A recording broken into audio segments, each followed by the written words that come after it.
എല്ലാവർക്കും നമസ്കാരം. Prep together ക്ലാസ്സസിലേക്ക് എല്ലാവർക്കും സ്വാഗതം. നമ്മൾ ഇന്ന് ഇന്ത്യൻ കോൺസ്റ്റിറ്റ്യൂഷനിലെ ഫണ്ടമെൻ്റൽ റൈറ്റ്സ് കണ്ടിന്യൂ ചെയ്യുകയാണ്. ഇന്നത്തെ ക്ലാസ്സോടുകൂടി ഫണ്ടമെൻ്റൽ റൈറ്റ്സ് നമ്മൾ കംപ്ലീറ്റ് ചെയ്യുന്നതാണ്. അപ്പോൾ ഇതുവരെ നമ്മൾ right to equality, right to freedom, right against exploitation, right to freedom of religion ഇതൊക്കെയാണ് കംപ്ലീറ്റ് ചെയ്തത്. ഇന്ന് നമ്മൾ നോക്കാൻ പോകുന്നത് കൾച്ചറൽ ആൻഡ് എഡ്യൂക്കേഷണൽ റൈറ്റ്സ് ആണ്. ഇവിടെ ഈ കൾച്ചറൽ ആൻഡ് എഡ്യൂക്കേഷണൽ റൈറ്റ്സിൽ 2 ആർട്ടിക്കിളുകളാണ് വരുന്നത്. Article 29 article 30. ഇപ്പോൾ article 29 protection of interest of minorities ആണ് വരുന്നത്.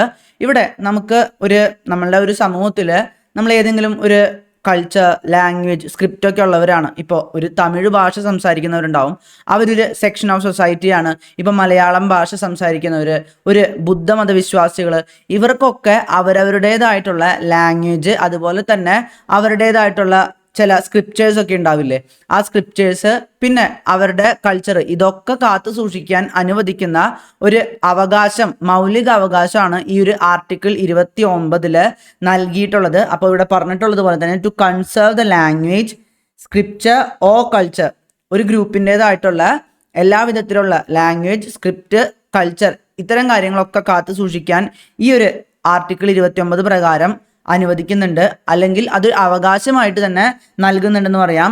പിന്നെ അതുപോലെ തന്നെ ഇവിടെ ഒരു ഗ്രൂപ്പിൻ്റെ റൈറ്റാണ് പറഞ്ഞതെങ്കിൽ മറ്റൊരു റൈറ്റും കൂടി ഉണ്ട്. No citizen shall be denied admission into any educational institution maintained by the state or receiving aid out of state funds on grounds only of religion, race, caste or language. അപ്പോൾ ഇവിടെ ഒരു individual right ആണ് വരുന്നത്. നമുക്ക് ഒരു വിധത്തിലുള്ള educational ഇൻസ്റ്റിറ്റ്യൂഷൻസിലും നമുക്കൊരു seat നിഷേധിക്കാൻ പാടില്ല.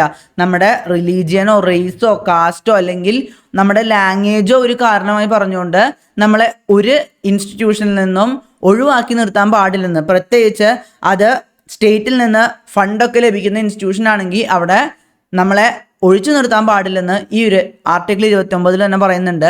അപ്പോൾ ആർട്ടിക്കിൾ 29 2 പ്രൊവിഷൻസ് ആണുള്ളത്. ആദ്യം നമ്മുടേതായിട്ടുള്ള ലാംഗ്വേജ്, സ്ക്രിപ്റ്റ്, കൾച്ചറൊക്കെ കാത്തു സൂക്ഷിക്കണം എന്ന് പറയുന്ന ഒരു ഗ്രൂപ്പ് റൈറ്റും, അതുപോലെ തന്നെ രണ്ടാമതായിട്ട് നമ്മളെ ഇത്തരം ഇൻസ്റ്റിറ്റ്യൂഷൻസിലൊന്നും വേർതിരിവ് കാണിക്കരുത്, നമ്മളെ അവിടെയൊക്കെ അഡ്മിറ്റ് ചെയ്യണം എന്ന് പറയുന്ന ഒരു ഇൻഡിവിജ്വൽ റൈറ്റുമാണ് ഈ ഒരു ആർട്ടിക്കിൾ 29 ഇനി ആർട്ടിക്കിൾ 29 നമ്മൾ വരുമ്പോൾ ഇവിടെ ലിംഗ്വിസ്റ്റിക് മൈനോറിറ്റി മാത്രമല്ല, ഇവിടെ റിലീജിയസ് മൈനോറിറ്റിയും ലിംഗ്വിസ്റ്റിക് മൈനോറിറ്റിയും ഒരുപോലെ ഉണ്ട്. ഇപ്പോൾ നമുക്ക് നമ്മളുടെ സംസ്ഥാനത്ത് തന്നെ അറിയാം, ഇപ്പോൾ പാലക്കാട് ഭാഗങ്ങളിലൊക്കെ പോയി കഴിഞ്ഞാൽ, അല്ലെങ്കിൽ തിരുവനന്തപുരത്തെ ഭാഗങ്ങളിലൊക്കെ പോയി കഴിഞ്ഞാൽ അവിടെ തമിഴ് സംസാരിക്കുന്ന കുറേ മൈനോറിറ്റീസ് ഉണ്ടാവും. അപ്പോൾ അവർക്കൊക്കെ തമിഴിലൊക്കെ എഡ്യൂക്കേഷൻ കൊടുക്കാറുണ്ട്. അത് അവരുടേതായിട്ടുള്ള ഈ കൾച്ചറൽ ആൻഡ് എഡ്യൂക്കേഷണൽ റൈറ്റിൽ അവരുടെ ലാംഗ്വേജ് കാത്തു സൂക്ഷിക്കാനായിട്ടാണ്.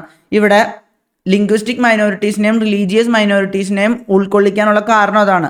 പിന്നെ സുപ്രീം കോടതി പ്രത്യേകം പറഞ്ഞിട്ടുണ്ട്, ഇവിടെ ഒരു മൈനോറിറ്റി എന്നാണ് പ്രോപ്പറായിട്ട് പറഞ്ഞിരിക്കുന്നത്. നമ്മൾ ആ ഒരു ആർട്ടിക്കിൾ നോക്കുമ്പോൾ protection of interest of minorities എന്നാണ് പറഞ്ഞിരിക്കുന്നതെങ്കിലും അതിനെ മെജോറിറ്റിയെയും ഉൾപ്പെടുത്താൻ പറ്റും. കാരണം എന്ന് വെച്ച് കഴിഞ്ഞാൽ പ്രോപ്പറായിട്ട് പറഞ്ഞിരിക്കുന്നത് സെക്ഷൻ ഓഫ് സിറ്റിസൺസ് എന്നാണ്. ഇവിടെ ആർട്ടിക്കിളിൽ പ്രോപ്പറായിട്ട് മൈനോറിറ്റി എന്ന് മാത്രം പറയുന്നുള്ളെങ്കിലും നമ്മൾ ആ ഒരു റൈറ്റിലോട്ട് വരുമ്പോൾ സെക്ഷൻ ഓഫ് സിറ്റിസൻസിനാണ് ആ ഒരു റൈറ്റ് കാത്തു സൂക്ഷിക്കുന്നത്. അതുകൊണ്ട് തന്നെ നമ്മളിപ്പോൾ ഒരു മെജോറിറ്റി ആണെന്ന് പറഞ്ഞാലും നമുക്ക് കൊണ്ടുപോയി കേസ് കൊടുക്കാൻ പറ്റും. നമ്മളുടെ ലാംഗ്വേജോ, കൾച്ചറോ, സ്ക്രിപ്ചറോ കാത്തു സൂക്ഷിക്കാൻ പറ്റുന്നില്ലെങ്കിൽ നമുക്ക് അവിടെ കേസ് കൊടുക്കാൻ പറ്റും. പിന്നെ ഒരു കാര്യം കാത്തു സൂക്ഷിക്കേണ്ടത്, ഇത് സിറ്റിസൻസിന് മാത്രമാണ്, ഈ രാജ്യത്തെ പൗരന്മാർക്ക് മാത്രമാണ് ഈ ഒരു അവകാശം നൽകിയിട്ടുള്ളത്. ഒരു ഇംഗ്ലണ്ടിൽ നിന്ന് വന്ന സായിപ്പിനോ അല്ലെങ്കിൽ അമേരിക്കയിൽ നിന്ന് വന്ന ഒരു മദാമയ്ക്കോ ഒന്നും ഒരിക്കലും ഞങ്ങളുടേതായിട്ടുള്ള സ്ക്രിപ്ചർ ഇവിടെ കാത്തു സൂക്ഷിക്കാൻ പറ്റുന്നില്ല എന്നൊന്നും പറയാൻ പാടില്ല. ഇവിടെ ഇന്ത്യക്കാരായിട്ട് ഇന്ത്യൻ പൗരന്മാർക്ക് മാത്രം അവരവരുടേതായിട്ടുള്ള സംസ്കാരവും അല്ലെങ്കിൽ സ്ക്രിപ്ചറും ലാംഗ്വേജും ഒക്കെ കാത്തു സൂക്ഷിക്കാനുള്ള അവകാശം ആർട്ടിക്കിൾ 29 നൽകുന്നുണ്ട്. പിന്നെ ഈ ഒരു മെജോറിറ്റിക്കും പറ്റുമെന്നുള്ളത് കൊണ്ടാണ് നമ്മുടെ ജല്ലിക്കെട്ട് ഇഷ്യൂ വന്നില്ലേ, ആ ജല്ലിക്കെട്ട് ഇഷ്യൂ വന്നപ്പോൾ ഭയങ്കര വിവാദമായിരുന്നു. തമിഴ് ആ ഒരു സംസ്കാരത്തിൻ്റെ ഭാഗമാണെന്നൊക്കെ പറഞ്ഞിട്ട് കുറേ സിനിമാ നടന്മാർ വരെ ജല്ലിക്കെട്ടിനെ അനുകൂലിച്ച് വന്നിട്ടുണ്ടായിരുന്നു. അപ്പോൾ അവർ വാദിച്ചത് ഇത് ഞങ്ങളുടെ സംസ്കാരത്തിൻ്റെ ഭാഗമാണ്, അനുവദിക്കണം എന്ന് പറഞ്ഞിട്ടാണ്. അപ്പോൾ അവിടെ ആ ഒരു സംസ്കാരത്തിൻ്റെ ഭാഗമായിട്ട് തന്നെയാണ് കോടതി അതിൽ ഇടപെട്ടത്. അവിടെ ഇടപെടാൻ കാരണം എന്ന് വെച്ച് കഴിഞ്ഞാൽ തമിഴ് ആ ഒരു സംസ്കാരം തമിഴ്നാട്ടിലൊരു മെജോറിറ്റി ആണെങ്കിലും ഒരു സെക്ഷൻ ഓഫ് സിറ്റിസൻസ് ആണ്. ആ ഒരു സെക്ഷൻ ഓഫ് സിറ്റിസൻസ് എന്നുള്ള രീതിയിൽ മാത്രമാണ് ഇവിടെ കൂട്ടാക്കുക, അല്ലാതെ മൈനോറിറ്റീസിന് മാത്രമൊന്നുമല്ല ഈ ഒരു ലാംഗ്വേജും സ്ക്രിപ്ചറും കൾച്ചറും ഒക്കെ കാത്തു സൂക്ഷിക്കാനുള്ള അവകാശം ഉണ്ടാവുക എന്ന് നമ്മുടെ സുപ്രീം കോടതി തന്നെ പറഞ്ഞിട്ടുണ്ട്. ഇനി നമുക്ക് നോക്കേണ്ടത് ഇവിടെ മറ്റൊരു കാര്യം കൂടി ഉണ്ട്. പൊളിറ്റിക്കൽ സ്പീച്ചൊക്കെ നടത്തില്ലേ, പൊളിറ്റിക്കൽ സ്പീച്ച് നടത്തുമ്പോൾ ഈ ലാംഗ്വേജ് കാത്തു സൂക്ഷിക്കാൻ അല്ലെങ്കിൽ ലാംഗ്വേജിൻ്റെ പേരും പറഞ്ഞിട്ട് വോട്ട് ചോദിക്കുകയാണെങ്കിൽ അവിടെ ഒരു പ്രശ്നവും. Political speeches or promises made for the conservation of language of a section of the citizen does not amount to corrupt practice under the Representation of the People Act 1951. അതായത് നമ്മൾ ഇപ്പോൾ ഒരു ഭാഷയുടേതായിട്ടുള്ള എന്തെങ്കിലും കാര്യം പറഞ്ഞുകൊണ്ട് ഇപ്പോൾ നമ്മൾ വോട്ട് ചോദിക്കുകയാണ്, തമിഴ് മക്കൾക്ക് വേണ്ടി വോട്ട് ചോദിക്കുന്നു എന്നൊക്കെ പറഞ്ഞ് പലപ്പോഴും പല പാർട്ടികളൊക്കെ തമിഴ്നാട്ടിലൊക്കെ പ്രചാരണം നടത്താറില്ലേ. അവിടെ തമിഴ് എന്ന് വെച്ച് കഴിഞ്ഞാൽ തന്നെ ഒരു വലിയ വികാരമാണ്. തമിഴ് ബേസ് ചെയ്തിട്ടാണ് പല പാർട്ടികളുള്ളത്. അപ്പം നമ്മൾ വിചാരിക്കുന്നുണ്ടാവും എന്താണ് ഇപ്പോൾ തമിഴ് എന്ന് പറഞ്ഞിട്ട് അത് ഒരു തെറ്റായിട്ടുള്ള രീതിയല്ലേ, ആ ഒരു ഭാഷ മാത്രം പറഞ്ഞിട്ട് എങ്ങനെയാണ് വോട്ട് ചോദിക്കുക. ഇപ്പോൾ ചെന്നൈയിലൊക്കെ പോയി കഴിഞ്ഞാൽ ചെന്നൈ എന്ന് പറഞ്ഞാൽ ഒരു കോസ്മോപൊളിറ്റൻ ഏരിയ ആണ്, അവിടെ എല്ലാ വിധത്തിലുള്ള ആൾക്കാരും ഉണ്ട്. അപ്പോൾ തമിഴിനെ മാത്രം പൊക്കി പറഞ്ഞുകൊണ്ട് തമിഴരുടെ അവകാശങ്ങൾ മാത്രം പൊക്കി പറഞ്ഞുകൊണ്ട് എങ്ങനെയാണ് ഇങ്ങനെയൊക്കെ ചോദിക്കാൻ പറ്റുക, അത് വേർതിരിവല്ലേ, അല്ലെങ്കിൽ എന്താ ആ ഒരു പൊളിറ്റിക്കൽ സ്പീച്ച് തെറ്റായ രീതിയിലുള്ള സ്പീച്ച് അല്ലേ എന്നൊക്കെ നമ്മൾ വിചാരിക്കുന്നുണ്ടാവും. പക്ഷേ സുപ്രീം കോടതി തന്നെ പറഞ്ഞിട്ടുണ്ട് അങ്ങനത്തെ കാര്യങ്ങളൊന്നും തെറ്റല്ല.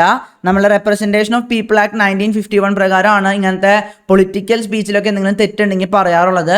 അത് തെറ്റല്ല എന്ന് പ്രത്യേകം സുപ്രീം കോടതി തന്നെ എടുത്ത് പറഞ്ഞിട്ടുണ്ട്. അപ്പോൾ നമുക്ക് നാളെ ഞാനിപ്പോൾ ഇലക്ഷനിൽ മത്സരിക്കുകയാണെങ്കിൽ മലയാളത്തിൻ്റെ ഉയർച്ചയ്ക്കായിട്ട് മലയാളത്തിൻ്റെ വളർച്ചയ്ക്കായിട്ട് എന്നൊക്കെ പറഞ്ഞിട്ട് മലയാളിയെ തന്നെ തിരഞ്ഞെടുക്കണം എന്നൊക്കെ ഞാൻ നമ്മുടെ ഒരു പൊളിറ്റിക്കൽ കോൺസ്റ്റിറ്റ്യുവൻസിയിൽ നമ്മൾ പറയുകയാണെങ്കിലും ഒരിക്കലും അത് RPA ആക്ട് അഥവാ റെപ്രസെൻറ്റേഷൻ ഓഫ് പീപ്പിൾ ആക്ടിന് എതിരായി മാറില്ല. ഈ ഒരു ലിംഗ്വിസ്റ്റിക് ബേസിസ് പറഞ്ഞിട്ട് നമുക്ക് പ്രസംഗിക്കാൻ പറ്റും എന്ന് സുപ്രീം കോടതി തന്നെ എടുത്തു പറഞ്ഞിട്ടുണ്ട്. അടുത്തതായിട്ട് നമ്മൾ നോക്കാൻ പോകുന്നത് ആർട്ടിക്കിൾ 30 ആണ്. ഇതും കൾച്ചറൽ ആൻഡ് എഡ്യൂക്കേഷണൽ റൈറ്റ്സിൻ്റെ ഒരു ഭാഗമാണ്. ഇവിടെ വരുന്നത് right of minorities to establish and administer educational institutions. ഇവിടെ വിദ്യാഭ്യാസമായിട്ട് റിലേറ്റഡ് ആയിട്ടുള്ള ഇൻസ്റ്റിറ്റ്യൂഷൻസ് കൊണ്ടു നടക്കാൻ മൈനോറിറ്റീസിന് അവകാശം നൽകുന്ന ഒരു ആർട്ടിക്കിളാണിത്. ഇതിൻ പ്രകാരമാണ് നമുക്ക് എല്ലാവർക്കും അറിയാം ഇവിടെ ക്രിസ്ത്യൻ സ്കൂളുകളും കോളേജുകളും ഒക്കെ ഉണ്ട്, അതുപോലെ തന്നെ മുസ്ലിം സ്കൂളുകളും കോളേജുകളൊക്കെ ഉണ്ട്. അവർക്ക് പ്രത്യേകമായിട്ടുള്ള റൈറ്റ്സ് ഉണ്ട്, കാരണം അവർ മൈനോറിറ്റീസ് ആണ്. ഒരു ഹിന്ദു കോളേജിനോ ഒരു ഹിന്ദു സ്കൂളിനോ ലഭിക്കാത്ത റൈറ്റ്സ് ഒക്കെ ഒരു മൈനോറിറ്റി എഡ്യൂക്കേഷൻ ഇൻസ്റ്റിറ്റ്യൂട്ടിന് ഇവിടെ ഉണ്ട്. അതെന്തൊക്കെയാണ് നമ്മൾ ഈ ഒരു ആർട്ടിക്കിൾ പഠിക്കും. ഇത് മൈനോറിറ്റീസിന് മാത്രമേ അവൈലബിൾ ആയിട്ടുള്ളൂ, മെജോറിറ്റീസിന് ഇല്ല. മുമ്പത്തെ റൈറ്റിൽ നമ്മൾ കണ്ടിട്ടുണ്ടായിരുന്നു അത് മെജോറിറ്റീസിനും അവൈലബിൾ ആണെന്ന്. പക്ഷെ ഇവിടെ മൈനോറിറ്റീസിന് മാത്രമേ റൈറ്റ് പ്രൊവൈഡ് ചെയ്തിട്ടുള്ളൂ. ഇവിടെ ആ ഒരു പ്രൊവിഷൻസ് എന്തൊക്കെയാണെന്ന് നമുക്ക് നോക്കാം. All minorities shall have the right to establish and administer educational institutions of their choice. അവരുടെ ഇഷ്ടത്തിനനുസരിച്ച് അവർക്ക് വിദ്യാഭ്യാസ സ്ഥാപനങ്ങളൊക്കെ തുടങ്ങാനുള്ള അവകാശം കൊടുത്തിട്ടുണ്ട്.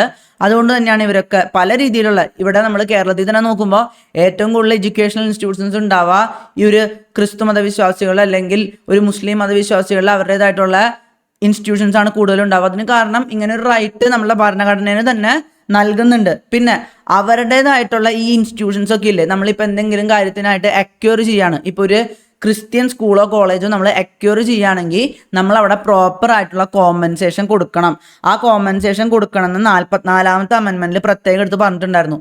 ഇതെന്താണെന്ന് വെച്ച് കഴിഞ്ഞാൽ നമ്മൾ മുന്നത്തെ ക്ലാസ്സുകളിൽ പറഞ്ഞിട്ടുണ്ടായിരുന്നു നമുക്കൊരു ആർട്ടിക്കിൾ 31 ഉണ്ടായിരുന്നു. ഈ ആർട്ടിക്കിൾ 31 എന്നുള്ളത് നമ്മൾ ഈ 44ാമത്തെ അമെൻമെൻറ്റ് വഴി എടുത്തു കളഞ്ഞിട്ടുണ്ടായിരുന്നു. ഇവിടെ ലാൻഡ് റിഫോംസ്, ഭൂപരിഷ്കരണമൊക്കെ പ്രോപ്പറായിട്ട് നടത്താൻ വേണ്ടിയിട്ട് നമ്മൾ ഈ ഒരു ആർട്ടിക്കിൾ 31 എടുത്ത് കളഞ്ഞിട്ടുണ്ടായിരുന്നു. അപ്പോൾ ആർട്ടിക്കിൾ 31 എടുത്ത് കളഞ്ഞതോടുകൂടെ നമുക്കിപ്പോൾ ഒരു ഭൂപരിഷ്കരണത്തിനായിട്ട് ഇപ്പോൾ സ്ഥലമൊക്കെ നമ്മൾ ഏറ്റെടുക്കുകയാണ്. നമ്മൾ ആ സ്ഥലം ഒന്ന് ഏറ്റെടുക്കുമ്പോൾ നമ്മൾ കോമ്പൻസേഷൻ പ്രോപ്പറായിട്ട് കൊടുക്കേണ്ട ആവശ്യമില്ല, ഗവൺമെൻറ് കൊടുക്കേണ്ട ആവശ്യമില്ല. അപ്പോൾ അങ്ങനെ കോമ്പൻസേഷൻ കൊടുക്കേണ്ട ആവശ്യമില്ല എന്ന് പറഞ്ഞപ്പോഴും ഗവൺമെൻറ് വേറൊരു കാര്യം കൂടെ ഭരണഘടനയിൽ എഴുതി ചേർത്തു. അതായത് സാധാരണ കോമ്പൻസേഷൻ കൊടുക്കേണ്ട ആവശ്യമില്ല, പക്ഷെ ഇങ്ങനെയുള്ള മൈനോറിറ്റീസിൻ്റെ എഡ്യൂക്കേഷണൽ ഇൻസ്റ്റിറ്റ്യൂഷനൊക്കെയാണ് നമ്മൾ അക്വയർ ചെയ്യുന്നതെങ്കിൽ അപ്പം നമ്മൾ പ്രോപ്പറായിട്ട് കോമ്പൻസേഷൻ കൊടുക്കണം.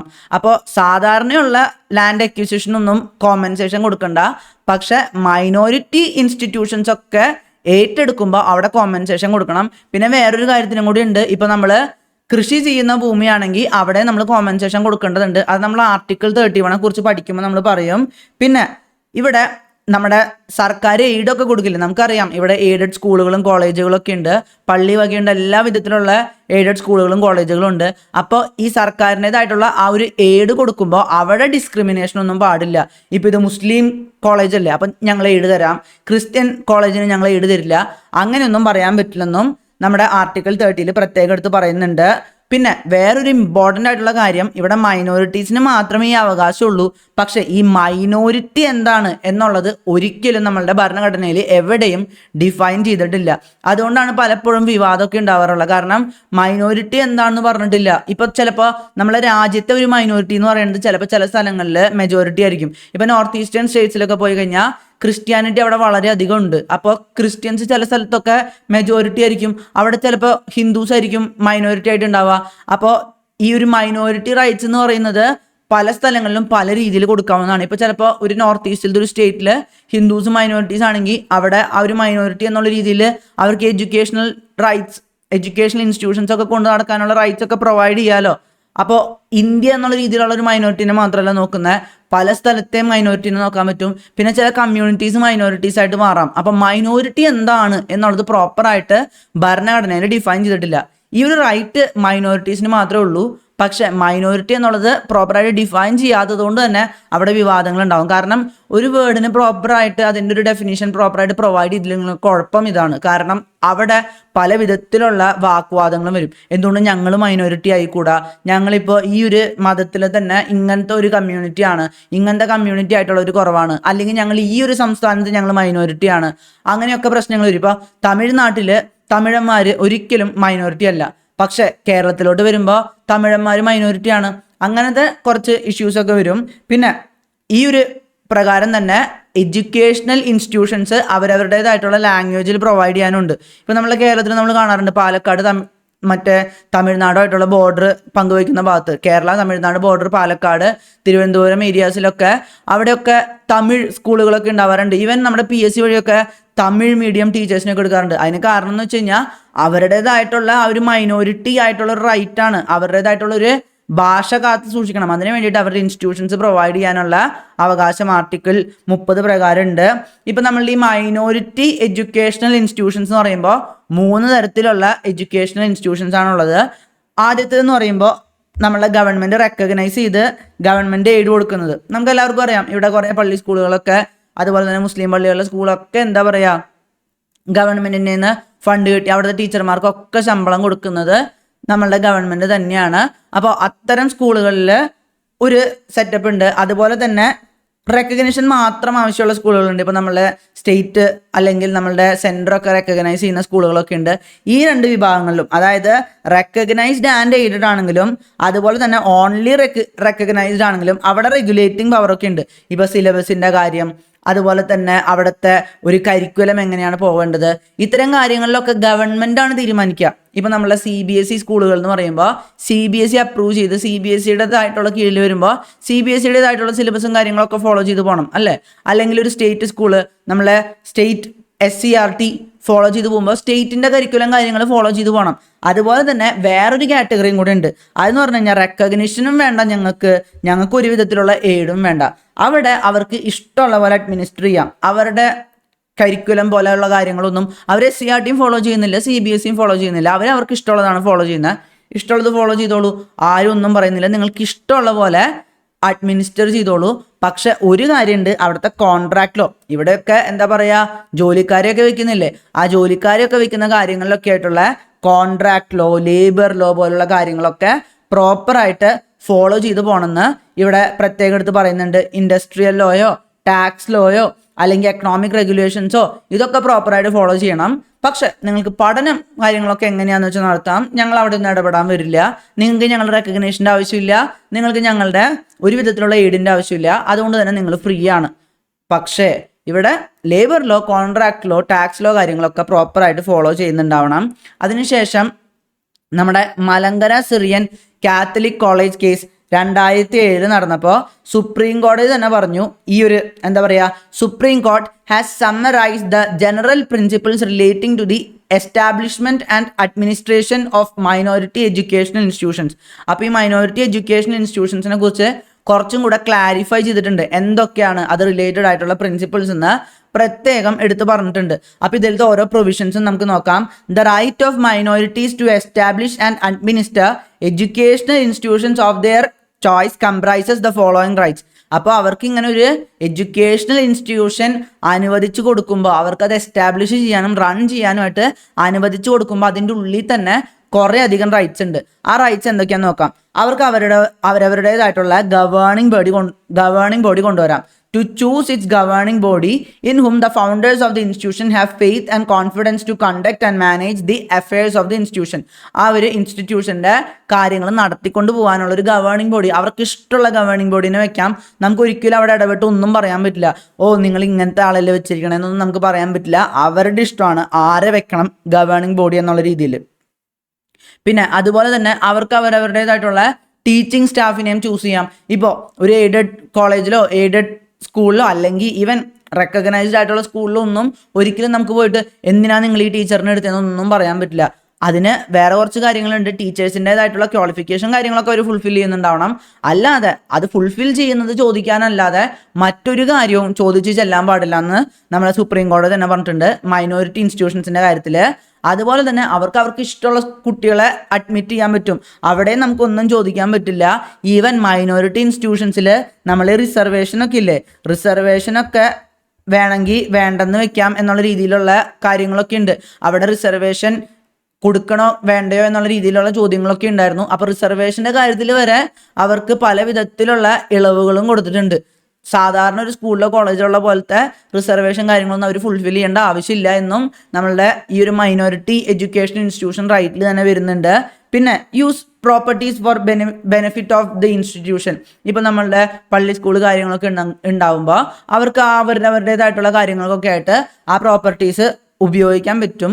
പിന്നെ സുപ്രീം കോടതി പ്രത്യേകം എടുത്ത് പറഞ്ഞിട്ടുണ്ട് ഈ മൈനോറിറ്റി റൈറ്റ്സ് എഡ്യൂക്കേഷൻ ഇൻസ്റ്റിറ്റ്യൂഷൻസും കാര്യങ്ങളൊക്കെ റൺ ചെയ്യാനും എസ്റ്റാബ്ലിഷ് ചെയ്യാനൊക്കെ മൈനോറിറ്റി റൈറ്റ്സ് കൊടുക്കുന്നതിൻ്റെ അർത്ഥം എന്ന് വെച്ച് കഴിഞ്ഞാൽ മൈനോറിറ്റീസിനെ ഇങ്ങനെ എടുത്ത് പൊക്കത്ത് വെച്ചു, അവരാണ് ഏറ്റവും വലിയ ആൾക്കാർ, അവർക്ക് മാത്രമേ ഞങ്ങൾ കാര്യങ്ങളൊക്കെ കൊടുക്കണുള്ളൂ. ഇപ്പോൾ ചിലപ്പോൾ പറയാറില്ലേ ഇവിടെ മെജോറിറ്റിയാണ് അനുഭവിച്ചുകൊണ്ടിരിക്കുന്നതെന്ന് വെച്ച് കഴിഞ്ഞാൽ പ്രതിസന്ധി അനുഭവിച്ചുകൊണ്ടിരിക്കുന്നത്. ഇപ്പോൾ ചില സമയത്ത് പറയാറുണ്ട് ഹിന്ദു ഇവിടെ പ്രശ്നത്തിലാണ്, ഹിന്ദുക്കാർക്ക് മൊത്തം പ്രശ്നമാണ്, ഞങ്ങൾ മെജോറിറ്റി ആയതാണോ ഞങ്ങളെ കുറ്റം എന്നൊക്കെ പറയാറുണ്ട്. പക്ഷേ സുപ്രീം കോടതി ഇവിടെ പ്രത്യേകം എടുത്ത് പറയുന്നുണ്ട് മൈനോറിറ്റീസിന് ഇങ്ങനത്തെ ഒരു റൈറ്റ് കൊടുക്കുമ്പോൾ അതിൻ്റെ അർത്ഥം അവരെ ഒരു അഡ്വാൻറ്റേജസ് ആയിട്ടുള്ള പൊസിഷനിൽ കൊടുക്കാന്നുള്ളതോ അല്ലെങ്കിൽ അവരെ മെജോറിറ്റിയുടെ മുകളിലോട്ട് കൊണ്ടുവരാന്നുള്ളതൊന്നുമല്ല. അവിടെ ഒരു ഈക്വാലിറ്റി കൊണ്ടുവരണം. കാരണം അവർ മൈനോറിറ്റി ആയതുകൊണ്ട് അവർക്ക് പല പ്രശ്നങ്ങളും വരാൻ സാധ്യതയുണ്ട്. അതൊഴിവാക്കാൻ വേണ്ടി മാത്രമാണ് ഇങ്ങനത്തെ ഒരു റൈറ്റ് നൽകിയിരിക്കുന്നത് എന്ന് പ്രത്യേകം നമ്മളെ സുപ്രീം കോടതി എടുത്തു പറഞ്ഞിട്ടുണ്ട്. There is no reverse discrimination in favour of minorities. The general laws of the land relating to national interest, national security, social welfare, public order, morality, health, sanitation, taxation etcetera applicable to all will equally apply to minority institutions also. അവർക്ക് ഇങ്ങനത്തെ കോളേജും കാര്യങ്ങളൊക്കെ തുടങ്ങാനേ അവകാശമുള്ളൂ. പക്ഷെ ഈ security, national security, social welfare, public order, morality പോലെയൊക്കെ ഉള്ള കാര്യങ്ങളൊക്കെ അവർക്ക് അപ്ലിക്കബിൾ ആണ്. ഇപ്പം ചില കാര്യങ്ങളിലൊക്കെ ഒരു ഇളവ് തന്നെന്ന് വിചാരിച്ചിട്ട് അത് എല്ലാത്തിനുള്ള ഇളവാണ്, ഞങ്ങൾക്ക് എന്തും ചെയ്യാം, ഞങ്ങൾക്ക് എഡ്യൂക്കേഷൻ ഇൻസ്റ്റിറ്റ്യൂഷൻ ഇവിടെ കൊണ്ട് നടത്താനുള്ള അവകാശം സുപ്രീം കോടതിയല്ല നമ്മളെ ഭരണഘടന തന്നെ നൽകുന്നുണ്ട്. അപ്പോൾ പിന്നെ സുപ്രീം കോടതി അവിടെ നിന്ന് ചോദിക്കാൻ വരാൻ പാടില്ല എന്നൊന്നും പറഞ്ഞിട്ട് കാര്യമില്ല. ഇവിടെ പബ്ലിക് ഓർഡർ, മൊറാലിറ്റി ഒക്കെ കാത്തു സൂക്ഷിച്ചുകൊണ്ട് ഇവിടെ നിങ്ങൾക്ക് ഈക്വാലിറ്റിക്ക് വേണ്ടിയിട്ട് ഒരു ചെറിയ ഒരു ഇളവ് തന്നു എന്ന് മാത്രം. പിന്നെ അടുത്തതായിട്ട് വരുന്നത് ഈ ഒരു മൈനോറിറ്റി ഇൻസ്റ്റിറ്റ്യൂഷൻസ് ഇവിടെ റൺ ചെയ്യാനുള്ള അവകാശം എന്ന് പറയുന്നത് ആബ്സല്യൂട്ട് ഒന്നുമല്ല. ഞങ്ങൾക്ക് ഇവിടെ റൺ ചെയ്യാനുള്ള അവകാശമുണ്ട്, ഞങ്ങൾ ഇഷ്ടമുള്ള പോലെ ഇവിടെ നടത്തും എന്നൊന്നും പറയാൻ പറ്റില്ല. ഞാൻ മുൻപ് പറഞ്ഞിട്ടുള്ളത് പോലെ തന്നെ അവിടെയൊക്കെ ടീച്ചർമാരുടെ കാര്യങ്ങൾ, അക്കാഡമിക്സ് ഒക്കെ പ്രോപ്പറായിട്ട് നടക്കുന്നില്ലെന്ന് അറിയാൻ വേണ്ടിയിട്ട് പല വിധത്തിലുള്ള റെഗുലേഷൻസും വെക്കാൻ പറ്റും. ഇപ്പോൾ നമ്മളെ UGC റെഗുലേഷൻസ് ഉണ്ട്. അതുപോലെ തന്നെ ഇപ്പോൾ നമ്മളെ സ്റ്റേറ്റ് സ്കൂൾസിലൊക്കെ സ്റ്റേറ്റ് സ്കൂളുകൾ പ്രോപ്പറായിട്ട് റൺ ചെയ്യുന്നില്ല എന്നൊക്കെ നോക്കാറുണ്ട്. അതൊക്കെ പ്രോപ്പറായിട്ട് അതിൻ്റെ പ്രോപ്പറായിട്ടുള്ള കാര്യങ്ങൾ, ടീച്ചിങ് സ്റ്റാഫിൻ്റെ കാര്യങ്ങളാണെങ്കിലും എല്ലാത്തിലും അവിടെ ക്വാളിറ്റി കാത്ത് സൂക്ഷിക്കുന്നില്ലെന്ന് നമ്മളെ സ്റ്റേറ്റ് ഗവൺമെൻറ് ആയാലും പ്രോപ്പറായിട്ട് നോക്കാറുണ്ട്. അക്കാഡമിക് എക്സലൻസിന് വേണ്ടിയിട്ട് സ്റ്റേറ്റ് ഗവൺമെൻറ് ഏത് രീതിയിലുള്ള ഇടപെടൽ നടത്താൻ പറ്റും. സ്റ്റേറ്റ് ഗവൺമെൻറ് എന്ന് പറയുമ്പോൾ ഇപ്പോൾ സെൻട്രലിലാണെങ്കിലും നമ്മളെ സംസ്ഥാനങ്ങളിലാണെങ്കിലും അതുപോലെ തന്നെ ഇവിടെ ഒരു സെലക്ഷൻ അവർക്ക് അവരവരുടേതായിട്ടുള്ള ഒരു സെലക്ഷൻ പ്രൊസീജിയർ കൊണ്ടുപോകാം. ഒരു റാഷണൽ ആയിട്ടുള്ള സെലക്ഷൻ പ്രൊസീജിയർ ആയിരിക്കണം എന്ന് മാത്രം. ഞാൻ പറഞ്ഞില്ലേ അവർക്ക് ഇഷ്ടമുള്ള ടീച്ചിങ് സ്റ്റാഫിനെ എടുക്കാമെന്ന് പറഞ്ഞില്ലേ. അപ്പോൾ ടീച്ചിങ് സ്റ്റാഫിനെ എടുക്കുമ്പോൾ അവർക്ക് ഇഷ്ടമുള്ള രീതിയിൽ അവർ എടുക്കാം. അതിന് അവരവരുടേതായിട്ടുള്ള റാഷണൽ ആയിട്ടുള്ള ഒരു സെലക്ഷൻ പ്രൊസീജിയർ കൊണ്ടുപോകാം. പക്ഷേ കുറച്ച് എലിജിബിലിറ്റി ക്രൈറ്റീരിയസ് ഒക്കെ നമ്മൾ ഗവൺമെൻറ് വെക്കുന്നുണ്ടാവും. അത് പ്രോപ്പറായിട്ട് ഫോളോ ചെയ്യണം. ഞാൻ പറഞ്ഞില്ലേ ഇപ്പോൾ നമ്മളെ LP UP പഠിപ്പിക്കുമ്പോൾ TTCയോ അല്ലെങ്കിൽ നമ്മളുടെ ഹയർ സെക്കൻഡറി കാര്യങ്ങൾ പഠിപ്പിക്കുമ്പോൾ അവിടത്തായിട്ടുള്ള ക്വാളിഫിക്കേഷൻസോ, കോളേജിൽ പഠിപ്പിക്കുമ്പോൾ കോളേജിൻ്റെതായിട്ടുള്ള ക്വാളിഫിക്കേഷൻസോ ഇതൊക്കെ ഫോളോ ചെയ്ത് പോകണം. പിന്നെ നമ്മളെ സ്റ്റേറ്റിനും കുറച്ച് കണ്ടീഷൻസ് വെക്കാൻ പറ്റും. Extension of aid by the state does not alter the nature and character of minority education institutions. The conditions can be imposed by the state to ensure proper utilisation of the aid. ഇപ്പോൾ state government aid തരുന്നു. ഇപ്പോൾ നമ്മളുടെ aided സ്കൂളുകളിലോട്ടൊക്കെ ആയിട്ട് fund കൊടുക്കുന്നുണ്ടല്ലോ. അവിടുത്തെ ടീച്ചേഴ്സിനെയും അതുപോലെ തന്നെ non teaching സ്റ്റാഫിനെയും കാര്യങ്ങൾക്കൊക്കെ ആയിട്ട് പല ഫണ്ടുകളും നമ്മുടെ സ്റ്റേറ്റ് ഗവൺമെൻറ് കൊടുക്കുന്നുണ്ട്. അപ്പോൾ ചില കണ്ടീഷൻസ് ഫുൾഫിൽ ചെയ്താൽ മാത്രമേ നിങ്ങൾക്ക് ഈ സ്റ്റേറ്റ് ഗവൺമെൻറ്റിൻ്റെതായിട്ടുള്ള എയ്ഡൊക്കെ തരുള്ളൂ എന്ന് നമ്മളുടെ സ്റ്റേറ്റ് ഗവൺമെൻറ്റിന് പറയാൻ പറ്റും. അപ്പോൾ ഇത്രയും കാര്യങ്ങൾ നമ്മളുടെ മലങ്കര സിറിയൻ കാത്തലിക് കോളേജ് കേസിൽ നമ്മുടെ സുപ്രീം കോടതി വളരെ സ്പഷ്ടമായിട്ട് എടുത്ത് പറഞ്ഞിട്ടുണ്ട്. ഈ ഒരു കാര്യങ്ങളൊക്കെ ഫുൾഫിൽ ചെയ്തുകൊണ്ട് മാത്രമേ ഇവിടുത്തെ മൈനോറിറ്റി എഡ്യൂക്കേഷൻ ഇൻസ്റ്റിറ്റ്യൂഷൻസ് കൊണ്ടുപോകാൻ പറ്റുള്ളൂ. പക്ഷെ അവിടെ കുറച്ച് ഇളവുകളുണ്ട്. അതായത് അവർക്ക് അവരുടേതായിട്ടുള്ള ഗവേണിംഗ് ബോഡി എടുക്കാം, അവരവരുടേതായിട്ടുള്ള ടീച്ചിങ് സ്റ്റാഫിനെ കൊണ്ടുവരാം. അത്തരം കാര്യങ്ങളിലൊക്കെ അവർക്ക് ഇളവുണ്ട്. പിന്നെ റിസർവേഷൻ ഫുള്ളായിട്ട് അവർ ഫുൾഫിൽ ചെയ്യണമെന്നൊന്നുമില്ല. പിന്നെ അവരവരുടേതായിട്ടുള്ള പ്രോപ്പർട്ടീസ് അവരവരുടേതായിട്ടുള്ള ബെനഫിറ്റിന് ഉപയോഗിക്കാനും പറ്റും. അത്രയാണ് നമുക്ക് ആർട്ടിക്കിൾ 30 വരുന്നത്. അടുത്തതായിട്ട് നമുക്ക് വരുന്നത് ആർട്ടിക്കിൾ 31 ആണ്. ആർട്ടിക്കിൾ 31 ഇപ്പോൾ ഡിലീറ്റ് ചെയ്ത് കളഞ്ഞു. ഞാൻ പറഞ്ഞില്ലേ 44ാമത്തെ അമെൻമെന്റ് പ്രകാരം ഡിലീറ്റ് ചെയ്ത് കളഞ്ഞു. ഈ ഒരു ആർട്ടിക്കിൾ 31 എന്ന് പറയുമ്പോൾ വളരെയധികം വിവാദമായിട്ടുള്ള ഒരു ആർട്ടിക്കിൾ ആയിരുന്നു. Right to property. ആ റൈറ്റ് ടു പ്രോപ്പർട്ടി എന്നുള്ളത് നമ്മളുടെ ഇവിടെയുള്ള ഭൂപരിഷ്കരണം. ഇപ്പോൾ ഇവിടെ ഒരു ഈക്വാലിറ്റി കൊണ്ടുവരാം. ഇന്ത്യ വളരെയധികം ഇൻഈക്വാലിറ്റി ഉള്ള രാജ്യമാണല്ലോ. അപ്പോൾ ഭൂപരിഷ്കരണം വേണം എന്നുള്ളത് വളരെ വലിയൊരു നീഡായിരുന്നു. പക്ഷെ അത് നടത്താൻ ശ്രമിക്കുമ്പോൾ ഒക്കെ ഏറ്റവും വലിയ വിലങ്ങുതടിയായിട്ട് വന്നു നിന്നിരുന്നത് ഈ റൈറ്റ് ടു പ്രോപ്പർട്ടി എന്നുള്ളതാണ്. അപ്പോൾ ആദ്യമൊക്കെ അവർ ആ ഫണ്ടമെന്റൽ റൈറ്റ് എടുത്ത് കളഞ്ഞു എന്നില്ല. പല രീതിയിൽ ഈ ഒരു റൈറ്റ് ടു പ്രോപ്പർട്ടീനെ അവർ സർപ്പാസ് ചെയ്യാൻ ശ്രമിച്ചു. അതിനായിട്ട് അവർ പല വിധത്തിലുള്ള അമെൻമെന്റ്സും കൊണ്ടുവന്നിട്ടുണ്ടായിരുന്നു. ഓൾമോസ്റ്റ് ഏറ്റവും കൂടുതൽ അമെൻമെന്റ്സ് കൊണ്ടുവന്നത് തന്നെ ഇങ്ങനെ ഒരു റൈറ്റ് ടു പ്രോപ്പർട്ടി ഇല്ലാണ്ടാക്കാനാണെന്ന് വേണമെങ്കിൽ പറയാം. ഇപ്പോൾ നമ്മൾ ജവഹർലാൽ നെഹ്റു ആണെങ്കിലും ഇന്ദിരാഗാന്ധി ആണെങ്കിലും പല വിധത്തിലുള്ള മാറ്റങ്ങളും കൊണ്ടുവന്നു. ഈ 31ാമത്തെ ആർട്ടിക്കിളിൽ തന്നെ ചില എക്സ്ട്രാ പ്രൊവിഷൻസ് ആഡ് ചെയ്തിരിക്കുന്നത് വരെ ഈ ഒരു റൈറ്റ് ടു പ്രോപ്പർട്ടീനെ സർപ്പാസ് ചെയ്യാൻ വേണ്ടിയിട്ടാണ്. അപ്പോൾ റൈറ്റ് ടു പ്രോപ്പർട്ടി എന്ന് പറയുമ്പോൾ നമ്മൾ ആർട്ടിക്കിൾ 31 മാത്രമാണ് നമ്മൾ ഈ റൈറ്റ് ടു പ്രോപ്പർട്ടി കാണുന്നെങ്കിലും ആർട്ടിക്കിൾ 19(1) റൈറ്റ് ടു പ്രോപ്പർട്ടിയിലായിട്ടുള്ള ഒരു ഭാഗമുണ്ട്. Article 19(1)(f) guaranteed to every citizen the right to acquire, hold and dispose of property. ഈ ഒരു ആർട്ടിക്കിൾ 19 എന്ന് പറയുമ്പോൾ freedom of speech and expression, അങ്ങനത്തെ റെസിഡൻസ്, അങ്ങനെ കാര്യങ്ങളൊക്കെ അല്ലേ വരുന്നത്. അവിടെ പറയുന്നുണ്ട് നിങ്ങൾക്ക് റൈറ്റ് ടു പ്രോപ്പർട്ടി ഉണ്ടെന്ന്. അത് പറയുന്നുണ്ടായിരുന്നു കേട്ടോ. ഇപ്പം അതൊക്കെ എടുത്ത് കളഞ്ഞു. ഇപ്പോൾ ഒരു ഫണ്ടമെന്റൽ റൈറ്റേ അല്ല. നിങ്ങളുടെ റൈറ്റ് ടു പ്രോപ്പർട്ടി എന്നുള്ളത് ഒരു ഫണ്ടമെന്റൽ റൈറ്റേ അല്ല. ഇപ്പോൾ നമ്മളുടെ ഈ കേരയിൽ പദ്ധതിയൊക്കെ വരുന്നില്ലേ, അപ്പോൾ അവിടെയൊക്കെ സർക്കാർ സ്ഥലം ഏറ്റെടുക്കുമ്പോൾ നമുക്ക് റൈറ്റ് ടു പ്രോപ്പർട്ടി പറയാൻ പറ്റില്ല. പണ്ടായിരുന്നെങ്കിൽ പറയായിരുന്നു. ഈ 44ാമത്തെ ഭരണഘടനാ ഭേദഗതിക്ക് മുൻപ് പറയായിരുന്നു. അന്ന് റൈറ്റ് ടു പ്രോപ്പർട്ടി ഉണ്ടായിരുന്നു, പക്ഷെ ഇപ്പം റൈറ്റ് ടു പ്രോപ്പർട്ടി ഇല്ല. അപ്പോൾ ഈ റൈറ്റ് ടു പ്രോപ്പർട്ടി എന്നുള്ളത് ഇപ്പോൾ വെറും ഒരു കോൺസ്റ്റിറ്റ്യൂഷണൽ റൈറ്റ് മാത്രമാണ്. ആർട്ടിക്കിൾ 300A എന്ന് പറഞ്ഞിട്ട് ഒരു പുതിയ ആർട്ടിക്കിൾ ഉണ്ടാക്കിയിട്ട് അവിടേക്ക് ഈ റൈറ്റ് ടു പ്രോപ്പർട്ടി കൊടുത്തു. ഇപ്പോൾ ഭരണഘടനയിൽ ഫണ്ടമെന്റൽ റൈറ്റ്സിൽ റൈറ്റ് ടു പ്രോപ്പർട്ടി എന്നുള്ളത് ഇല്ല. ആർട്ടിക്കിൾ 19(1)(f) ഉണ്ടായിരുന്നതും അതുപോലെ തന്നെ ആർട്ടിക്കിൾ 31 ഉണ്ടായിരുന്നതുമായ റൈറ്റ് ടു പ്രോപ്പർട്ടി എന്നുള്ള പ്രൊവിഷൻ ഫുള്ളായിട്ട് എടുത്തു കളഞ്ഞിരിക്കുകയാണ്. ഇപ്പോൾ ആർട്ടിക്കിൾ 31 എന്തായിരുന്നു പറഞ്ഞിരുന്നത്? Article 31 on the other hand guaranteed to every person whether citizen or non citizen. ഇപ്പോൾ പുറത്തു നിന്നുള്ള വ്യക്തിയാണെങ്കിൽ പോലും റൈറ്റ് ടു പ്രോപ്പർട്ടി അവർ പ്രൊവൈഡ് ചെയ്തിരുന്നു. Right against deprivation of his property. അവരവരുടേതായിട്ടുള്ള പ്രോപ്പർട്ടി എടുത്ത് കളയാൻ പാടില്ലെന്ന് അന്നേ പറഞ്ഞിട്ടുണ്ടായിരുന്നു. പക്ഷെ അത് നമ്മൾ ഭരണഘടനാ ഭേദഗതി വഴി ഇല്ലാണ്ടാക്കി. ഇപ്പം നിങ്ങൾക്കൊന്നും പറയാൻ പറ്റില്ല. പണ്ടായിരുന്നെങ്കിൽ 44ാമത്തെ ഭരണഘടനാ ഭേദഗതിക്ക് മുമ്പ് നിങ്ങൾക്ക് പറയായിരുന്നു ഞങ്ങൾക്ക് കോമ്പൻസേഷൻ വേണം, റൈറ്റ് ആയിട്ടുള്ള കോമ്പൻസേഷൻ വേണം എന്നൊക്കെ പറയായിരുന്നു. പക്ഷെ ഇപ്പം നിങ്ങൾക്ക് പറയാൻ പറ്റില്ല. ഈ കേശവാനന്ദ ഭാരതി കേസ് വളരെ ഇമ്പോർട്ടൻ്റ് ആയിട്ടുള്ള കേസാണെന്ന് ഞാൻ പറയാറില്ലേ. ഈ കേശവാനന്ദ ഭാരതി കേസ് ഈ റൈറ്റ് ടു പ്രോപ്പർട്ടി ആയിട്ട് ബന്ധപ്പെട്ടിട്ടുള്ളതായിരുന്നു. ആ ഒരു കേസിലാണ് ബേസിക് സ്ട്രക്ചർ റിലേറ്റഡ് ആയിട്ടുള്ള കാര്യങ്ങളൊക്കെ വന്നത്.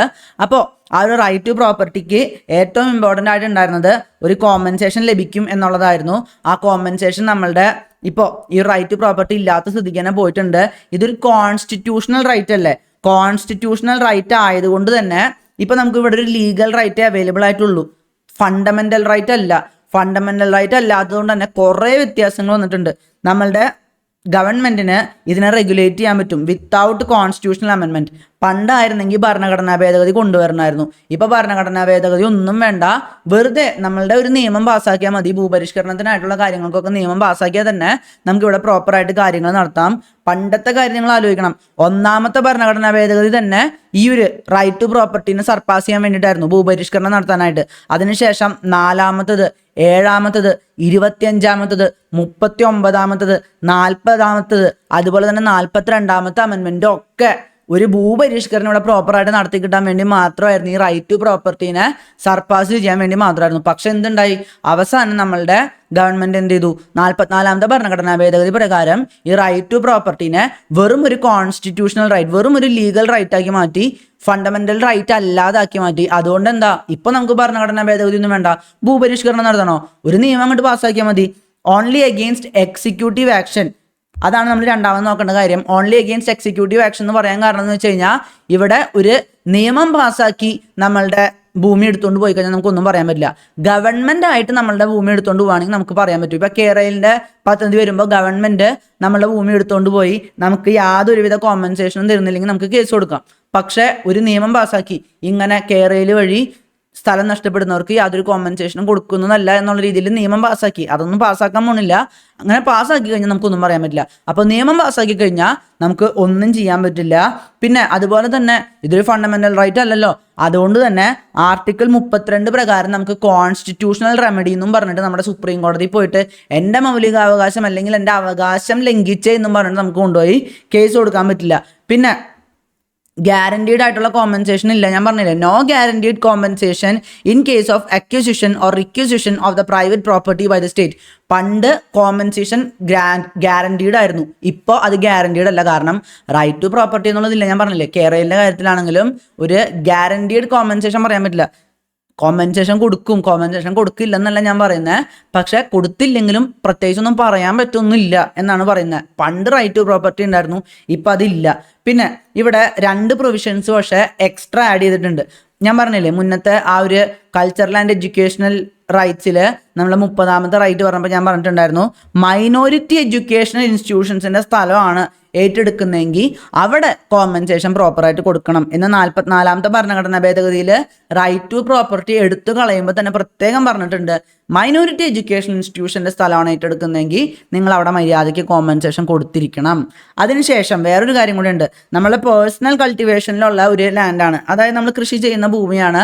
നമുക്ക് ഇവിടെ നമ്മളുടെ ഗവൺമെന്റിൻ്റെതായിട്ടുള്ള സ്റ്റാറ്റ്യൂട്ടറി ലിമിറ്റ്സ് ഒക്കെ ഉണ്ടാവുമല്ലോ. ഇപ്പോൾ ഭൂപരിഷ്കരണമൊക്കെ കൊണ്ടുവരുമ്പോൾ അവർ ലിമിറ്റ് ഇടും. ഇപ്പോൾ ഒരാൾക്ക് 100 ഏക്കർ ഭൂമിയെ പാടുള്ളൂ, അല്ലെങ്കിൽ ഒരാൾക്ക് 10 ഏക്കർ ഭൂമിയെ പാടുള്ളൂ. അതാണ് സ്റ്റാറ്റ്യൂട്ടറി ലിമിറ്റ്. ഈ സ്റ്റാറ്റ്യൂട്ടറി എന്ന് പറയുമ്പോൾ എന്താണെന്നറിയോ, നിയമം വഴിയുള്ള ലിമിറ്റ്സ് ആണ് ഈ സ്റ്റാറ്റ്യൂട്ടറി ലിമിറ്റ് എന്ന് പറയുന്നത്. അപ്പോൾ നിയമം പാസ്സാക്കിയിട്ട് നമ്മളെ പാർലമെന്റിലോ സ്റ്റേറ്റ് ഗവൺമെന്റിന്റെ ലെജിസ്ലേച്ചറിലോ അവിടെയൊക്കെ നിയമം പാസ്സാക്കിയിട്ട് ഇത്ര ഒരു ലിമിറ്റ് എന്ന് പറഞ്ഞിട്ടുണ്ടാവും. ആ ലിമിറ്റിന്റെ ഉള്ളിലുള്ള ഭൂമിയാണ് അവിടെ ഞാൻ കൃഷി ചെയ്യാണ്. ഇപ്പം എൻ്റെ 10 ഏക്കർ ഭൂമിയാണ് അനുവദിച്ചിട്ടുള്ളത്. നിയമപ്രകാരം 10 ഏക്കർ ഭൂമി ഒരാൾക്ക് പാടുള്ളൂ. എനിക്ക് 10 ഏക്കർ ഭൂമി തന്നെ ഉള്ളൂ. അവിടെ ഞാൻ കൃഷി ചെയ്തുകൊണ്ടിരിക്കുകയാണ്. ആ സമയത്ത് എൻ്റെ കൃഷി ഭൂമി വന്ന് എടുത്തുകൊണ്ട് പോവുകയാണെങ്കിൽ എനിക്ക് അവിടെ പ്രോപ്പറായിട്ട് കോമ്പൻസേഷൻ തന്നിരിക്കണം. അതേസമയം ഇപ്പോൾ ഈ സ്റ്റാറ്റ്യൂട്ടറി ലിമിറ്റില്ലേ അതിൻ്റെ മുകളിൽ ഇപ്പോൾ ഒരു 12 ഏക്കർ ഉണ്ട്, എൻ്റെ 2 ഏക്കർ എടുത്തുകൊണ്ട് പോയാൽ എനിക്കൊന്നും പറയാൻ പറ്റില്ല. കാരണം സ്റ്റാറ്റ്യൂട്ടറി ലിമിറ്റിൻ്റെ മുകളിലുള്ള ഭൂമിയാണിത്. 12 ഏക്കറിൽ 2 ഏക്കർ എടുത്തുകൊണ്ട് പോയാൽ എൻ്റെ ലിമിറ്റിൻ്റെ മുകളിലുള്ളതാണ്. ഒരാൾ ഇത്രയും വെച്ചാൽ മതി. ഭൂപരിഷ്കരണ പ്രകാരം എല്ലാവർക്കും ഇവിടെ ഭൂമി ഉണ്ടാവണം. അതുകൊണ്ട് തന്നെ ഇത്ര വെച്ചാൽ മതി. ഈ 10-12 ഏക്കർ എന്നുള്ളത് നമ്മുടെ അസംഷൻ മാത്രമാണ്. അത് ഓരോ സ്ഥലത്തും ഓരോ ലിമിറ്റ് ആയിരിക്കും. അപ്പോൾ അത്രയാണ് നമുക്ക് അവിടെ വരുന്നത്.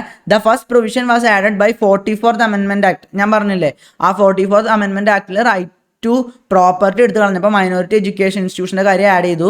അതുപോലെ തന്നെ 1966 17ാമത്തെ അമെൻമെന്റ് വഴിയാണ് ഈ പേഴ്സണൽ കൾട്ടിവേഷന്റെ ഭൂമി എടുത്തുകൊണ്ട് പോയി കഴിഞ്ഞാൽ അവിടെ കോമ്പൻസേഷൻ കൊടുക്കണം എന്ന് പറഞ്ഞത്. പിന്നെ ഈ ഒരു ആർട്ടിക്കിൾ 31 റൈറ്റ് ടു പ്രോപ്പർട്ടി മൗലിക അവകാശം എടുത്തു കളഞ്ഞെങ്കിലും ആർട്ടിക്കിൾ 31 ഇപ്പോഴും നിലനിൽക്കുന്ന ചില കാര്യങ്ങളുണ്ട്. 2 കാര്യങ്ങൾ മറ്റേതായിരുന്നു, മൈനോറിറ്റിയുടെ കാര്യവും മൈനോറിറ്റി ഇൻസ്റ്റിറ്റ്യൂഷൻസിന്റെ കാര്യവും പിന്നെ കൃഷി സ്ഥലത്തിന്റെ കാര്യമായിരുന്നു. ഇനി നമ്മൾ നോക്കുന്നത് വേറെ കുറച്ച് കാര്യങ്ങൾ ആഡ് ചെയ്തിട്ടുണ്ടായിരുന്നു. ഇത് പലതും ആഡ് ചെയ്തത് ഒരു ഭൂപരിഷ്കരണം ഇവിടെ നടപ്പിലാക്കാൻ വേണ്ടിയിട്ടായിരുന്നു. നമുക്ക് നോക്കാം, ആർട്ടിക്കിൾ 31A എന്നുള്ളൊരു പ്രൊവിഷൻ ആഡ് ചെയ്തിട്ടുണ്ടായിരുന്നു. അത് നമ്മളുടെ 44th അമെൻമെന്റിന് മുൻപാണ് ഇതൊക്കെ കൂടുതലുണ്ടായത്. ഞാൻ പറഞ്ഞില്ലേ, ഭൂപരിഷ്കരണം നടത്താനായിട്ട് ഇവിടെ കുറച്ച് വഴികളിലൂടെ നമ്മളുടെ റൈറ്റ് ടു പ്രോപ്പർട്ടി സർപ്പാസ് ചെയ്യണമായിരുന്നു. അതിന് വേണ്ടിയിട്ടാണ് ഇവർ ഇങ്ങനത്തെ കുറച്ച് പ്രൊവിഷൻസ് ഒക്കെ കൊണ്ടുവന്നത്. അപ്പോൾ ആർട്ടിക്കിൾ 31A 5 കാറ്റഗറി ഓഫ് ലോനെ അവർ ഇമ്മ്യൂണൈസ് ചെയ്യുന്നുണ്ട്. അതായത് ഒരു ജുഡീഷ്യൽ റിവ്യൂ ഒന്നും കൊണ്ടുവരാൻ പാടില്ല. ഇപ്പം നമ്മുടെ ആർട്ടിക്കിൾ 14 റൈറ്റ് ടു ഈക്വാലിറ്റിയോ, article 19 right to freedom of speech and expression related ആയിട്ടുള്ള കാര്യങ്ങളിൽ ഞാൻ പറഞ്ഞില്ലേ, ആർട്ടിക്കിൾ 19(1)(f) അവർ കൊടുത്തിട്ടുണ്ടായിരുന്നു റൈറ്റ് ടു പ്രോപ്പർട്ടി ഉള്ള കാര്യം. അപ്പോൾ ഇതൊക്കെ സർപ്പാസ് ചെയ്തൊന്നും പറയരുതെന്ന് ഈ ഒരു 31A പ്രകാരം പറഞ്ഞിട്ടുണ്ടായിരുന്നു. 5 തരത്തിലുള്ള നിയമങ്ങൾ കൊണ്ടുവരുമ്പോൾ അതൊന്നും 14നോ 19നോ എതിരാണെന്നും പറഞ്ഞിട്ട് കോടതിയിൽ കേസിന് പോകാൻ പറ്റില്ല എന്നാണ് ഇവർ പറയാൻ ശ്രമിച്ചത്. അത് ഏതൊക്കെ കാറ്റഗറിയാണെന്ന് നോക്കാം. Acquisition of estates and related rights by the state. ഞാൻ പറഞ്ഞില്ലേ, ഭൂപരിഷ്കരണം നടത്താൻ വേണ്ടിയിട്ട് ഇപ്പോൾ നമ്മളുടെ സ്ഥലങ്ങളൊക്കെ ഏറ്റെടുക്കുമ്പോൾ taking over management of properties by the state. ഇപ്പോൾ ഏതെങ്കിലും പ്രോപ്പർട്ടി ഉള്ളത് അതിൻ്റെ മാനേജ്മെന്റ് എടുക്കുകയാണ്, ഇപ്പോൾ ഒരു ഇൻസ്റ്റിറ്റ്യൂഷനോ അങ്ങനത്തെ കാര്യങ്ങൾക്കൊക്കെ ആയിട്ട് നമ്മുടെ സർക്കാർ വകയാക്കി മാറ്റാണ്. ആ സമയത്തും ഒന്നും പറയാൻ പറ്റില്ല. അമാൽഗമേഷൻ ഓഫ് കോർപ്പറേഷൻസ്, ഇപ്പോൾ നമ്മളുടെ കോർപ്പറേഷൻസ് ഒക്കെ ഉണ്ട്, ആ കോർപ്പറേഷൻസ് ഒക്കെ അവർ കമ്പൈൻ ചെയ്തെടുക്കുകയാണ്, അപ്പോഴും നമുക്ക് ഒന്നും പറയാൻ പറ്റില്ല. Extinguishment or modification of rights of directors or shareholders of corporation. നമുക്കറിയാലോ, പണ്ട് നമ്മളുടെ ഗവൺമെന്റ് തുടക്കകാലത്തൊക്കെ ഒരു സോഷ്യലിസ്റ്റ് പ്രിൻസിപ്പിളാണ് കൊണ്ടുപോയിരുന്നത്. അതുകൊണ്ട് തന്നെ ഇങ്ങനെ പ്രൈവറ്റ് ആയിട്ട് നിൽക്കുന്നവരൊന്നും അങ്ങനെ സംഭവിച്ചിട്ടുണ്ടായിരുന്നില്ല. അതൊക്കെ ഗവൺമെന്റിൻ്റെതായിട്ട് മാറ്റുന്ന ഒരു രീതി ഉണ്ടായിരുന്നു. എക്സ്റ്റിങ്ക്യൂഷ്മെന്റ് ഓർ മോഡിഫിക്കേഷൻ ഓഫ് മൈനിങ് ലീസസും അവർക്ക് വേണ്ടെന്ന് വെക്കാൻ പറ്റും. ഇപ്പോൾ മൈനിങ് ലീസ് തന്നു, എന്തുകൊണ്ട് എടുത്തിട്ട് പോകണേ എന്നൊന്നും പറയാൻ പറ്റില്ല. ഈ മൈനിങ് ലീസ് എന്ന് പറയുന്നതും ഒരു റൈറ്റ് ടു പ്രോപ്പർട്ടിയുടെ ഭാഗമല്ലേ. ഇപ്പോൾ ഒരു കോർപ്പറേഷൻ നമ്മൾ സ്റ്റാർട്ട് ചെയ്തു, അതും ഒരു മൈനിങ് എന്താ പറയുക, ഒരു റൈറ്റ് ടു പ്രോപ്പർട്ടിയുടെ ഭാഗമാണല്ലോ, നമ്മളെ പ്രോപ്പർട്ടി ആണല്ലോ. അപ്പോൾ ഈ കോർപ്പറേഷൻ എടുത്തുകൊണ്ട് പോയി എന്ന് പറഞ്ഞാലും, നമ്മളൊരു പറമ്പ് എടുത്തുകൊണ്ട് പോയി എന്ന് പറഞ്ഞാലും, അല്ലെങ്കിൽ എന്താ നമ്മളുടെ ഒരു പ്രോപ്പർട്ടിയുടെ മാനേജ്മെന്റ് എടുത്തുകൊണ്ട് പോയി എന്ന് പറഞ്ഞാലും, അവിടെ ഒന്നും നിങ്ങൾ ആർട്ടിക്കിൾ 14 റൈറ്റ് ടു ഈക്വാലിറ്റി ചോദിച്ചോ, article 19 right to freedom of speech expression residence അങ്ങനത്തെ കാര്യങ്ങൾ ചോദിച്ചോ വരരുതെന്ന് ഈ ഒരു 31A ഒരു പ്രത്യേകം ഇമ്മ്യൂണിറ്റി കൊടുക്കാനായിട്ട്, അതായത് നമ്മളുടെ കോടതി ഒന്ന് ഇടപെടുമല്ലോ, ഇങ്ങനത്തെ നിങ്ങളുടെ മൗലികാവകാശം കളഞ്ഞില്ല എന്ന് പറഞ്ഞിട്ട്, അങ്ങനെ ഇടപെടാതിരിക്കാനായിട്ട് ഒന്ന് പ്രൊട്ടക്ട് ചെയ്ത് വെക്കാൻ ഇത്തരം നിയമങ്ങൾ കൊണ്ടുവരുമ്പോൾ കുറച്ച് നിയമക്കുരുക്കുകളൊക്കെ ഒഴിവാക്കി വെക്കണം. അതിനുവേണ്ടി ഒരു പ്രൊട്ടക്ഷനാണ്, just a protection for all these rights. അതിന് വേണ്ടിയിട്ടാണ് ഈ ഒരു ആർട്ടിക്കിൾ 31 കൊണ്ടുവന്നത് തന്നെ. ഞാൻ പറഞ്ഞില്ലേ, ആദ്യമൊക്കെ ഭരണഘടനാ ഭേദഗതി വേണമായിരുന്നു. അപ്പോൾ ഇങ്ങനെ ഒരു ഭരണഘടനാ ഭേദഗതി കൊണ്ടുവന്ന് ഇങ്ങനെ ഭൂപരിഷ്കരണം നടത്താനായിട്ട് അവർ കുറച്ച് പ്രൊട്ടക്ഷൻ കൊടുത്തു. ഈ ഒരു പ്രൊട്ടക്ഷൻ കിട്ടണമെങ്കിൽ പ്രസിഡന്റ് അത് അംഗീകരിച്ചിട്ടുണ്ടാവണം. പ്രസിഡന്റിന്റെ അസെന്റ് കിട്ടിയാൽ മാത്രമേ ഇതിനൊരു ഇമ്മ്യൂണിറ്റി കിട്ടുള്ളൂ. ഇതുമായി അവർ ഇമ്മ്യൂണിറ്റി ഉണ്ടാക്കാൻ പല വിധത്തിലും ശ്രമിച്ചു. ഇനി നമ്മൾ കാണാൻ പോകുന്ന ആർട്ടിക്കിൾ 31B ഇതുമാതിരി ഇമ്മ്യൂണിറ്റി കൊണ്ടുവരാൻ തന്നെയായിരുന്നു. ആദ്യത്തേൽ 5 കാറ്റഗറി ഓഫ് ലോസിനല്ലേ ഇമ്മ്യൂണിറ്റി കൊടുത്തത്. പക്ഷെ ആർട്ടിക്കിൾ 31B ഇമ്മ്യൂണിറ്റി കൊടുത്തത് എല്ലാ തരത്തിലുള്ള ലോസിനായിരുന്നു. പക്ഷെ ആ ലോയ്ക്ക് ഒരു കാര്യമുണ്ട്, നമ്മളുടെ ഭരണഘടനയുടെ 9th ഷെഡ്യൂളിൽ ഉൾപ്പെടുന്നതായിരിക്കണം.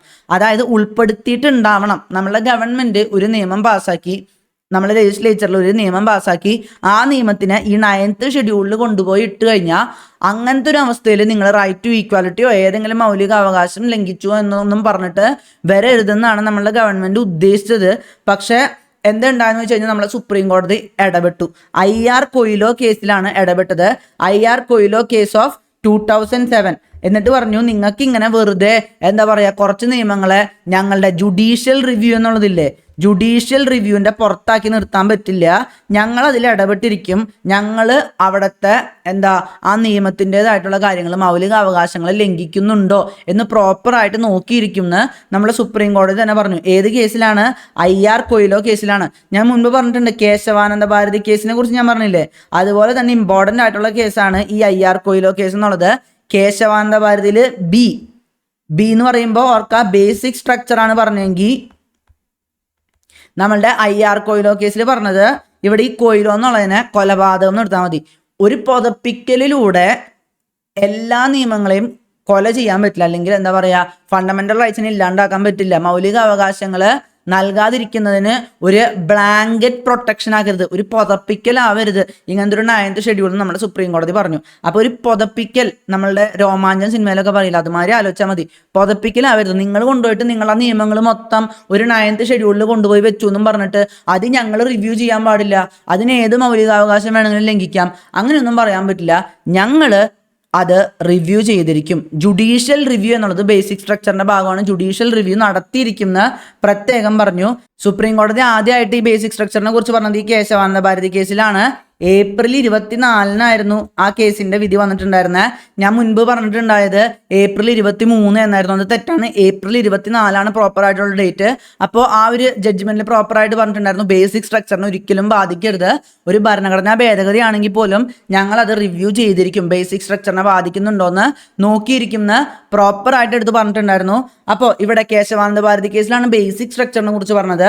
ഈ IR കൊയിലോ കേസിലാണ് ജുഡീഷ്യൽ റിവ്യൂ ബേസിക് സ്ട്രക്ചറിന്റെ ഭാഗമാണെന്ന് പറഞ്ഞത്.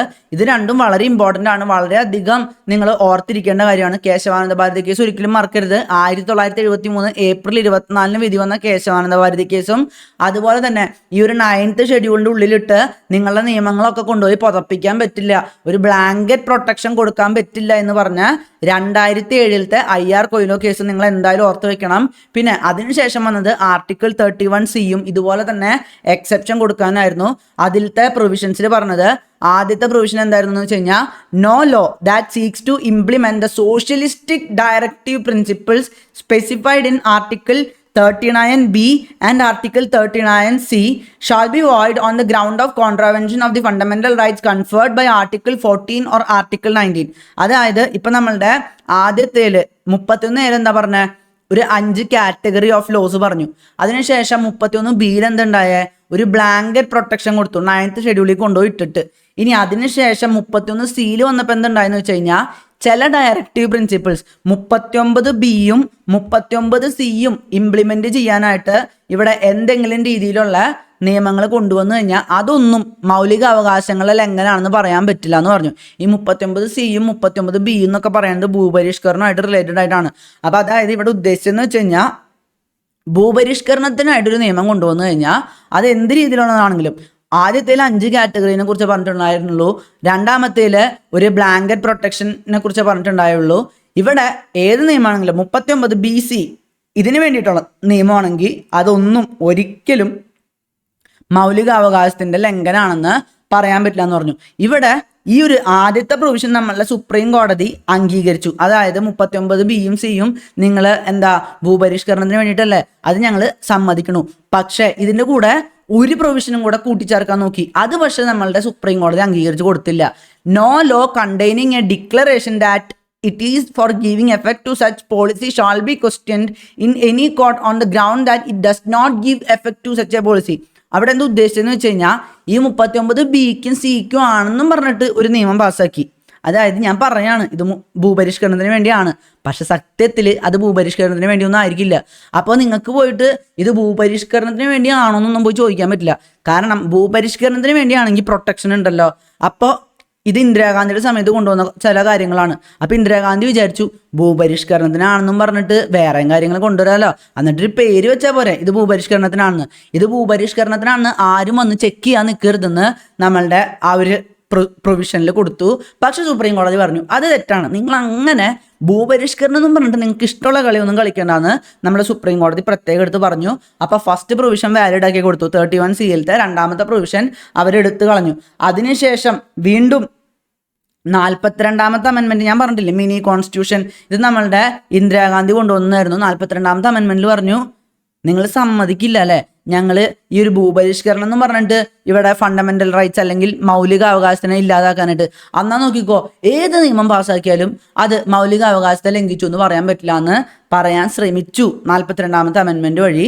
അപ്പം നമ്മളുടെ സുപ്രീം കോടതി ഇടപെട്ടു. മിനർവ മിൽസ് കേസ് ഓഫ് ഏതായിരുന്നു വർഷം 1980 മിനർവ മിൽസ് കേസിൽ ഇടപെട്ടിട്ട് സുപ്രീം കോടതി പറഞ്ഞു ഇത് തെറ്റാണ്, നിങ്ങൾക്ക് ഇഷ്ടമുള്ള പോലെ മൗലികാവകാശങ്ങളെ ലംഘിക്കാനൊന്നും പറ്റില്ല, ലംഘിക്കാൻ പാടില്ലെന്ന് പ്രത്യേകം എടുത്തു പറഞ്ഞ ആ ഒരു കേസായിരുന്നു മിനർവ മിൽസ് കേസ്. അപ്പോൾ ഇത്രയും കാര്യങ്ങൾ ഓർത്ത് വെക്കണം. ഈ മിനർവ മിൽസ് കേസിലാണ് DPSPസും ഫണ്ടമെന്റൽ റൈറ്റ്സും തമ്മിൽ ഒരു ബാലൻസ് വേണമെന്ന് പറഞ്ഞത്. Balance between DPSPs and fundamental rights. ഇത് നിങ്ങൾ ഓർത്ത് വെക്കണം. ഇമ്പോർട്ടൻ്റ് ആയിട്ടുള്ള കേസുകളാണ് ഇതൊക്കെ. കേശവാനന്ദ ഭാരതി കേസിൽ ബേസിക് സ്ട്രക്ചർ പറഞ്ഞു. മിനർവ മിൽസ് കേസിൽ എന്താ പറഞ്ഞത്? DPSPസും ഫണ്ടമെന്റൽ റൈറ്റ്സും തമ്മിലൊരു ബാലൻസ് വേണം. നിങ്ങൾ ഇത്ര ഓർത്താൽ മതി. മില്ലിലല്ലേ ഈ ബാലൻസ് ഉണ്ടാവുക, വെയ് ബാലൻസ് ഉണ്ടാവുക. അപ്പോൾ മില്ലെന്ന് കേൾക്കുമ്പോൾ തന്നെ ബാലൻസ് എന്ന് ഓർക്കുക. DPSPസും ഫണ്ടമെന്റൽ റൈറ്റ്സും തമ്മിൽ ബാലൻസ് വേണമെന്ന് പറഞ്ഞ കേസാണ് മിനർവ മിൽസ് കേസ്. പിന്നെ അതിനുശേഷം ഓർക്കേണ്ടത് IR കൊയിലോ കേസ്. കൊലപാതകം, പുതപ്പിക്കൽ, 9th ഷെഡ്യൂൾ വഴി ഒന്നും പുതപ്പിച്ച് വെക്കാൻ പറ്റില്ലെന്ന് നമ്മളുടെ സുപ്രീം കോടതി പറഞ്ഞു. ബ്ലാങ്കറ്റ് പ്രൊട്ടക്ഷൻ കൊടുക്കാൻ പറ്റില്ല എന്ന് സുപ്രീം കോടതി പറഞ്ഞൊരു കേസായിരുന്നു അത്. ഇനി അതിനുശേഷം നമ്മൾ നോക്കാൻ പോകുന്നത് ആർട്ടിക്കിൾ 32 ആണ്. ഈ ആർട്ടിക്കിൾ 32 എന്ന് പറഞ്ഞു കഴിഞ്ഞാൽ ഏറ്റവും ഇമ്പോർട്ടൻ്റ് ആയിട്ടുള്ള ആർട്ടിക്കിളാണ്. നമ്മളുടെ BR അംബേദ്കർ വരെ ഇതിനെ വളരെയധികം പുകഴ്ത്തിയിട്ടുണ്ട്. കാരണം ഇതിനെ soul or heart of the constitution എന്നാണ് പറയണത്. കാരണം ഈ ഒരു ആർട്ടിക്കിൾ 32 ഉണ്ടെങ്കിലേ ബാക്കിയുള്ള മൗലികാവകാശങ്ങൾക്കൊക്കെ ഒരു വിലയുള്ളൂ. അതിനെ റിയൽ ആക്കുന്നത് ആരാ? ഈ ആർട്ടിക്കിൾ 32 ആണ്. എന്തുകൊണ്ടാ? ഭരണഘടനാപരമായിട്ടുള്ള പരിഹാരങ്ങൾ നമുക്ക് സുപ്രീം കോടതിയിൽ പോകാൻ പറ്റുന്നത് ഈ ഒരു ആർട്ടിക്കിൾ 32 ഉള്ളതുകൊണ്ടാ. നമുക്ക് റൈറ്റ് ടു ഈക്വാലിറ്റിയും റൈറ്റ് ടു ഫ്രീഡം ഒക്കെ ഉണ്ട്. പക്ഷെ നമുക്ക് കോടതിയിൽ പോയിട്ട് ഇതൊന്നും അവകാശപ്പെടാൻ പറ്റില്ലെങ്കിൽ എല്ലാം പോയില്ലേ. അപ്പോൾ പോവാൻ പറ്റുന്നത് ആർട്ടിക്കിൾ 32 പ്രകാരമാണ്. ഒരു ഫണ്ടമെന്റൽ റൈറ്റ് തന്നെയാണ്, നമുക്കൊരു മൗലികാവകാശം തന്നെയാണ്. നമ്മളുടെ മൗലികാവകാശങ്ങൾ ലംഘിക്കപ്പെട്ടാൽ കോടതിയിൽ പോകാം എന്നുള്ളത് നമ്മളുടെ ഒരു മൗലികാവകാശം തന്നെയായിട്ട് നമ്മളുടെ ഭരണഘടന നൽകിയിട്ടുണ്ട്. പ്രത്യേകം പറഞ്ഞിരിക്കുന്നത് ആർട്ടിക്കിൾ 32 പ്രകാരം സുപ്രീം കോടതിയിൽ പോകാനുള്ള അവകാശമാണ് നൽകിയിട്ടുള്ളത്. ഹൈക്കോടതിയിൽ പോകാനുള്ള അവകാശം ആർട്ടിക്കിൾ 226 പ്രകാരമാണ്. അത് ഒരു ഫണ്ടമെന്റൽ റൈറ്റ് അല്ല. നമ്മളുടെ സുപ്രീം കോടതി പോകുന്നത് മൗലികാവകാശമാണ്. പക്ഷെ ഹൈക്കോടതി പോകുന്നത് ഒരു മൗലികാവകാശമല്ല, അത് വെറും ഒരു കോൺസ്റ്റിറ്റ്യൂഷണൽ റൈറ്റ് ആണ്. ഫണ്ടമെന്റൽ റൈറ്റും കോൺസ്റ്റിറ്റ്യൂഷണൽ റൈറ്റും തമ്മിൽ വ്യത്യാസമുണ്ടെന്ന് നമുക്ക് എല്ലാവർക്കും അറിയാവുന്നതാണ്. ഈ ആർട്ടിക്കിൾ 31 ഇല്ലാണ്ടാക്കിയപ്പോൾ അതൊരു ലീഗൽ റൈറ്റ് മാത്രമാക്കി, കോൺസ്റ്റിറ്റ്യൂഷണൽ റൈറ്റ് മാത്രമാക്കി എന്ന് ഞാൻ പറഞ്ഞിട്ടുണ്ടായിരുന്നു. അതുപോലെ തന്നെയാണ് ഹൈക്കോടതിയുടെ കാര്യത്തിൽ ആ ഒരു റൈറ്റിന് വില കുറവാണ്. അത് വെറും ഒരു കോൺസ്റ്റിറ്റ്യൂഷണൽ റൈറ്റ് ആണ്.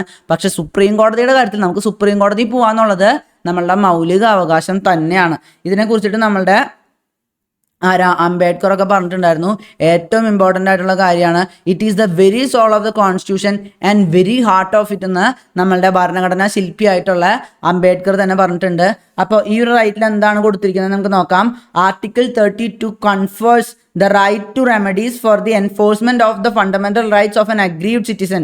In other words, the right to get the fundamental rights protected in itself is a fundamental right. നമ്മളുടെ മൗലിക അവകാശങ്ങൾ സംരക്ഷിക്കപ്പെടുക എന്നത് തന്നെ ഒരു മൗലിക അവകാശമാണെന്ന് ഈ ഒരു ആർട്ടിക്കിൾ 32 വഴി പറയുന്നുണ്ട്.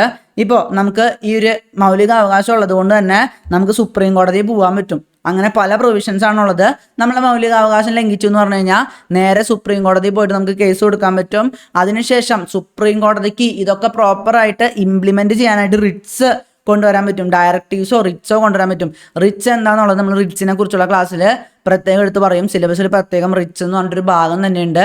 ഹേബിയസ് കോപ്പസ്, അതുപോലെ തന്നെ പ്രൊഹിബിഷൻ, ക്യോ വാറന്റോ, അങ്ങനത്തെ കുറേ റിറ്റ്സ് ഉണ്ട്. ഒരു ഡയറക്റ്റീവാണ്. ഇപ്പം നമ്മൾ പറയില്ലേ, എടാ ചെക്കനെ തിരിച്ചു കൊണ്ടുപോടാ, ഒരു പ്രഖ്യാപനം അല്ലെങ്കിൽ ഒരു ആജ്ഞ കൊടുക്കില്ലേ, ആജ്ഞ പോലെയാണ് റിട്ട് എന്ന് പറയുന്നത്. ഒരു ഡയറക്റ്റീവാണ്. ഒരു റിട്ട് പുറപ്പെടുവിച്ചു. ഹേബിയസ് കോർപ്പസ് എന്ന് പറഞ്ഞു കഴിഞ്ഞാൽ ഒരാളെ കാണാനില്ല. അപ്പോൾ കാണാനില്ലാതായപ്പോൾ നമ്മൾ കൊണ്ടുപോയി കേസ് കൊടുക്കുന്നു. അപ്പോൾ ആളെ കോടതിക്ക് മുന്നിൽ കൊണ്ടുവരാൻ പറയുന്ന ഒരു ആജ്ഞയാണ്. അതുപോലെ തന്നെയാണ് പല റിട്ടുകളും. നമുക്ക് പല റിട്ടുകളും നമ്മൾ ഡീറ്റെയിൽ ആയിട്ട് പഠിക്കുന്നതാണ്. അപ്പോൾ സുപ്രീം കോടതിക്ക് ആജ്ഞാപിക്കാൻ പറ്റും ഇങ്ങനത്തെ മൗലിക അവകാശങ്ങൾ ഇംപ്ലിമെന്റ് ചെയ്യാനായിട്ട്. എന്തുകൊണ്ടാണ് നിങ്ങൾ അവരുടെ മൗലികാവകാശങ്ങൾ തെറ്റിച്ചത്? നിങ്ങൾ എന്തുകൊണ്ടാണ് ആ മൗലികാവകാശങ്ങൾ തെറ്റിച്ചത്? അവിടെ അത് ഫുൾഫിൽ ചെയ്യേണ്ടതായിരുന്നില്ലേ? നിങ്ങൾ അത് ഇപ്പം തന്നെ പ്രോപ്പറായിട്ട് നടത്തിക്കൊണ്ട് പോകണമെന്ന് പറഞ്ഞിട്ട് ആജ്ഞാപിക്കാൻ പറ്റും. പക്ഷെ സുപ്രീം കോടതിക്ക് ഒരു പ്രശ്നമുണ്ട്. ഈ മൗലികാവകാശങ്ങളുടെ കാര്യത്തിൽ മാത്രമേ സുപ്രീം കോടതിക്ക് ആജ്ഞാപിക്കാൻ പറ്റുള്ളൂ, റിട്ട് ഇറക്കാൻ പറ്റുള്ളൂ. ഹൈക്കോടതിക്ക് പക്ഷേ ഫണ്ടമെന്റൽ റൈറ്റ്സിന്റെ കാര്യത്തിൽ മാത്രമല്ല മറ്റ് കാര്യങ്ങളിലും റിട്ട് പുറപ്പെടുവിക്കാൻ പറ്റും. അതുകൊണ്ട് തന്നെ സുപ്രീം കോടതിയുടെ അക്കാര്യത്തിലുള്ള പവർ കുറച്ച് കുറവാണ്. ഹൈക്കോടതിക്ക് ഏത് കാര്യത്തിലും റിട്ട് പുറപ്പെടുവിക്കാൻ പറ്റും. പിന്നെ അടുത്തതായിട്ട് parliament can empower any other court. ഈ രാജ്യത്തെ മറ്റേതെങ്കിലും കോടതികൾക്കും ഇങ്ങനെ റിട്ട്, ഞാൻ പറഞ്ഞില്ലേ, മൗലിക അവകാശം തെറ്റിക്കുമ്പോൾ അത് പ്രോപ്പറായിട്ട് ഇംപ്ലിമെന്റ് ചെയ്യാനായിട്ടുള്ള ആജ്ഞകൾ കൊടുക്കാനുള്ള അവകാശം പല കോടതികൾക്ക്, രാജ്യത്തെ മറ്റു പല കോടതികൾക്കും നമ്മളുടെ പാർലമെന്റിന് കൊടുക്കാൻ പറ്റും. പാർലമെന്റ് ഇപ്പോൾ ഒരു നിയമം പാസ്സാക്കി പറയാണ് ഇവിടുത്തെ ഡിസ്ട്രിക്ട് കോർട്ടുകൾക്കൊക്കെ ഇങ്ങനത്തെ ആജ്ഞ പ്രഖ്യാപിക്കാനുള്ള ഒരു അവകാശം കൊടുക്കണം എന്ന് പറഞ്ഞാൽ പാർലമെന്റിന് പറ്റും.